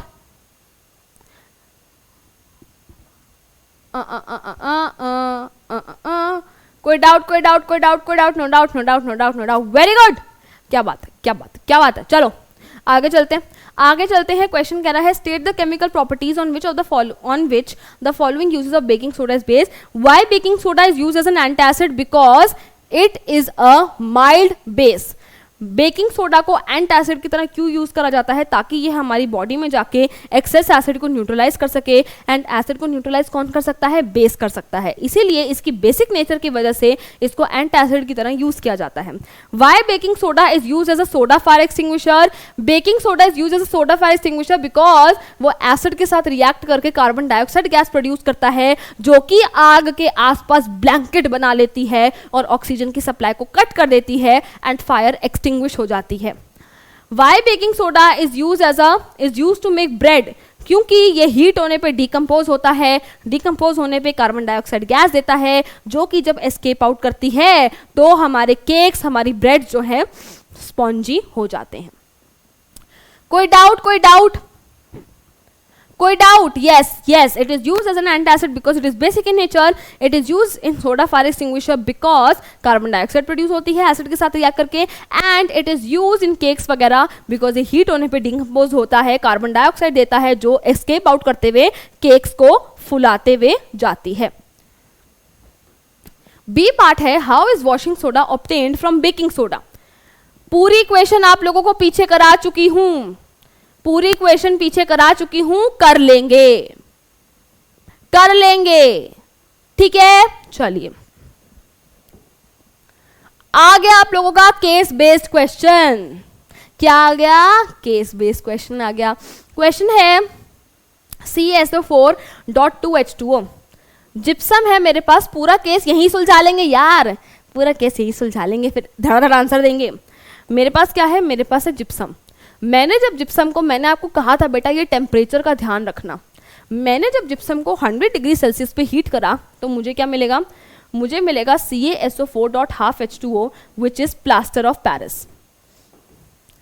मैंने जिप्सम को 200 डिग्री सेल्सियस पे हीट करा, अगर मैंने उसको ज्यादा हीट कर दिया तो पूरा पानी उड़ जाएगा और मुझे मिलेगा CaSO4, केवल CaSO4, जिसको कहा जाता है डेड बर्न्ट प्लास्टर। और अगर मैं इस डेड बर्न्ट प्लास्टर को और ज्यादा हीट करूं तो मुझे मिलता है क्या? CaO, साथ ही में SO3। अभी आप CaO ही देख लो, CaO, क्विक लाइन व्हाटएवर। तो क्वेश्चन है name the compound X। X क्या है? CaSO4.2H2O which is gypsum. जब हम इसको हीट करेंगे 100 डिग्री सेल्सियस पे तो ये मुझे देगा CaSO4.2H2O। तो X हो गया मेरा POP। X क्या हो गया? X हो गया मेरा प्लास्टर ऑफ, अरे बाप रे, 1 second, oh thank God. Okay, अगर मैंने इसको हीट करा तो मुझे मिला plaster of Paris. Next question है name the compound Y। Compound Y मुझे कब मिल रहा था? जब मैंने 200 डिग्री सेल्सियस पे हीट करा, which is CaSO4 which is dead burnt plaster. तो Y क्या है मेरा? डेड बर्न्ट प्लास्टर है, ठीक है। और अगर मैं बात करूं नेक्स्ट क्वेश्चन की, name the compound Z। Z क्या था? Z था मेरा CaO, माने की लाइम, ठीक है, लाइम और क्विक लाइम। तो करेक्ट आंसर हो गया B, करेक्ट आंसर हो गया B। तो प्यारे बच्चों, इसी के साथ हम आ चुके हैं हमारे इस सेशन के, हमारे फर्स्ट 2 सेशंस के एंड पे। तो आप लोगों का खत्म हो गया है ये चैप्टर। ये लास्ट क्वेश्चन था आप लोगों का। क्या आप लोगों को एसिड्स, बेसिस एंड सॉल्ट्स समझ में आया? क्या आप लोगों को एसिड, बेसिस, सॉल्ट समझ में आया? समझ में आया तो यार आग लगा दो। समझ में अगर आया तो एक बार कमेंट्स में, you know the drill, comments में या तो आग लगा दो, कमेंट्स में दिल धड़का दो, कमेंट्स में फूल बरसा दो, या फिर चमका दो यार, चमका दो। क्या आप लोगों को ये चैप्टर समझ आया? क्या आप लोगों को चैप्टर 1 समझ आया? जल्दी बताइए। और अगर आपको कोई डाउट है तो वो भी पूछ लीजिए, क्योंकि ये सेशन एंड होने वाला है। इसके बाद चैप्टर 3 और 4 आप लोग करेंगे सुनील सर के साथ। जल्दी मुझे बता दो बच्चों, जल्दी जल्दी जल्दी। समझ आया? Very good very good very good. तो प्यारे बच्चों आ गए हैं हम अपने इस सफर के एंड पे, ठीक है। आप लोगों को अगर याद होगा तो जब आपकी मेरे साथ फर्स्ट क्लास थी तो मैंने उसमें कहा था कि यार घबराना नहीं है, ठीक है। सफर को कैसे चलेंगे, सफर को कैसे कवर करेंगे? सिर्फ 200 मीटर आगे बढ़ेंगे। अगर आप लोग उस क्लास में होगे तो आपको पता होगा, सिर्फ 200 मीटर का सफर अगर आपको दिख रहा है तो सिर्फ 200 मीटर का तय करेंगे, रोज 200-200 मीटर चलेंगे और एक टाइम आएगा कि हम अपनी मंजिल पे पहुंच जाएंगे। एंड बेटा आप लोगों की मंजिल अब बस इतनी सी दूर है। कल आप लोगों का बोर्ड का एग्जाम है, आप लोगों ने कंप्लीट फिजिक्स कर ली है, आप लोगों ने कंप्लीट बायोलॉजी कर ली है, आप लोगों ने आधी केमिस्ट्री कर ली है। और मैंने कोशिश करी है, पूरी कोशिश करी है कि जितनी जल्दी मैं आपका ये चैप्टर्स 2 निपटा सकती थी मैंने निपटाए हैं, ठीक है, ताकि आप लोगों को सेल्फ स्टडी का टाइम मिले, ताकि आप लोगों को रिविजन का टाइम मिले। और ये जो फोटो है देखो, मैं आप लोगों से कभी मिली नहीं हूं, ठीक है। इतने सारे बच्चे हैं, इतना बच्चों का प्यार मिलता है, इतने सारे बच्चे हैं जो प्यार देते हैं, जो पढ़ते हैं हमसे। तो this is something like, this is what I feel कि ये सब आप हो 10th के प्यारे प्यारे चुन्नू मुन्नू बच्चे हो, ठीक है, जो भी 11th में जाने वाले हो, है ना।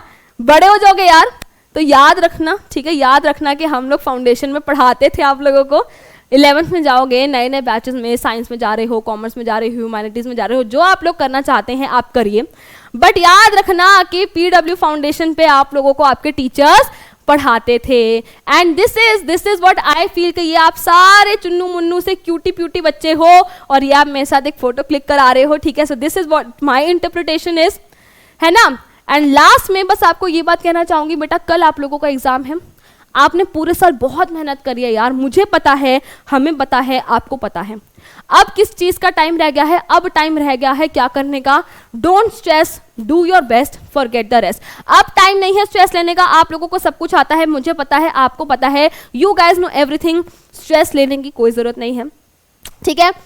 डू योर बेस्ट, अपना बेस्ट देना है। एग्जाम को आप अगर देख रहे हैं, कोई भी क्वेश्चन नहीं छोड़ना है, जल्दी से एग्जाम को एक बार गो थ्रू करेंगे, हर क्वेश्चन को देखेंगे, एनालाइज करना कि यार इसमें 1 मार्क का है तो पूरी कहानी मत लिख के आ जाना, और अगर 5 मार्क का है तो पता लगे कि टाइम ही नहीं बचा और 5 मार्क में सिर्फ 2 लाइनें लिख के आ रहे हो, ठीक है। तो पेपर को अच्छे से एनालाइज करना, कोई भी क्वेश्चन नहीं छोड़ना है। अगर भगवान न करे कोई क्वेश्चन नहीं आ रहा है, कुछ भी लिखाओ, कुछ भी लिखो, मतलब रेलेवेंट ही, ये गाने वाने मत लिख कर आना, बट क्वेश्चन को छोड़ के नहीं आना है। नीट एंड क्लीन आपको काम करना है। आपने अपनी फिजिक्स में यूनिट्स का ध्यान रखना, साइंस का ध्यान रखना, अपना बायो में आपको सब टीचर्स ने बताई होगा डायग्राम्स वगैरह, केमिस्ट्री में भी मैंने आपको बताया है, इक्वेशंस वगैरह का ध्यान रखना है, बैलेंसिंग का ध्यान रखना है, फॉर्मूलाज का ध्यान रखना है। प्लीज CaCO3 को CaCO2 मत लिखाना, ठीक है, ध्यान रखना बस सारी चीजों का, बस, ठीक है बच्चों। हमारा सफर यहीं तक था, है ना। आज आप लोगों के साथ, आप लोगों का और मेरा जो है ये लास्ट इंटरेक्शन है, लास्ट सेशन है, मतलब फिर तो 11th में चले जाओगे, बट एज मेरे कबूतर, एज पिजन्स, एज उड़ानियंस, ये आपको और मेरा लास्ट इंटरेक्शन है। तो बहुत मजा आया आप लोगों को पढ़ा के, आप लोगों के साथ ये सफर तय करके।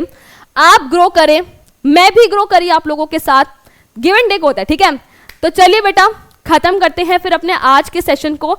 आप लोगों का कल एग्जाम है, उसके लिए ऑल द बेस्ट, ठीक है, उसके लिए ऑल द बेस्ट, ठीक है। Everybody at PW loves you, PW loves you, I love you all, and हम लोगों की ब्लेसिंग्स कह लो, हम लोग हमेशा आप लोगों के साथ हैं। कभी ऐसा मत फील करना कि यार अब हम बड़े हो गए हैं, यार कैसे अब तो ये हो गया वो हो गया, we are always there with you. तो ठीक है बच्चों, इसी के साथ अपने आज का सेशन खत्म करते हैं। एक बार यार वन लास्ट टाइम, ठीक है, कमेंट्स में आग लगा दो, दिल बना दो, फूल बरसा दो, या फिर डायमंड बना दो, ठीक है, one last time. All right, ठीक है। तो चलिए बच्चों, चलिए फिर, I miss you all, I miss you all, I will really miss you all, ठीक है। हम हमेशा आपके साथ हैं, and with that we are ending today's session. अब आप लोगों को हम ब्रेक दे देते हैं, अरे यार अब आप लोगों को हम ब्रेक दे रहे हैं, उप्स, कितनी देर का ब्रेक दें, कितनी देर का ब्रेक दें? हम आप लोगों को ब्रेक देते हैं, चलो अभी क्या टाइम हो रहा है, इट इज 1:43। तो चलो आप लोगों को 1 बजे तक का ब्रेक दे देते हैं, so that will be somewhere around 17 minutes, ठीक, 17 मिनट्स का ब्रेक देते हैं, चलो ठीक है। अच्छे से लंच कर लो, खा लो, पी लो, लंच कर लो, खा लो, पी लो, सब कर लो, फ्रेश हो जाओ, and your break starts now. And for one last time, I hope कि आपको आज के सेशन में सब समझ आया होगा, मुझसे पढ़ने में मजा आया होगा। That's all for today from my side, tata bye bye, sayonara बच्चों।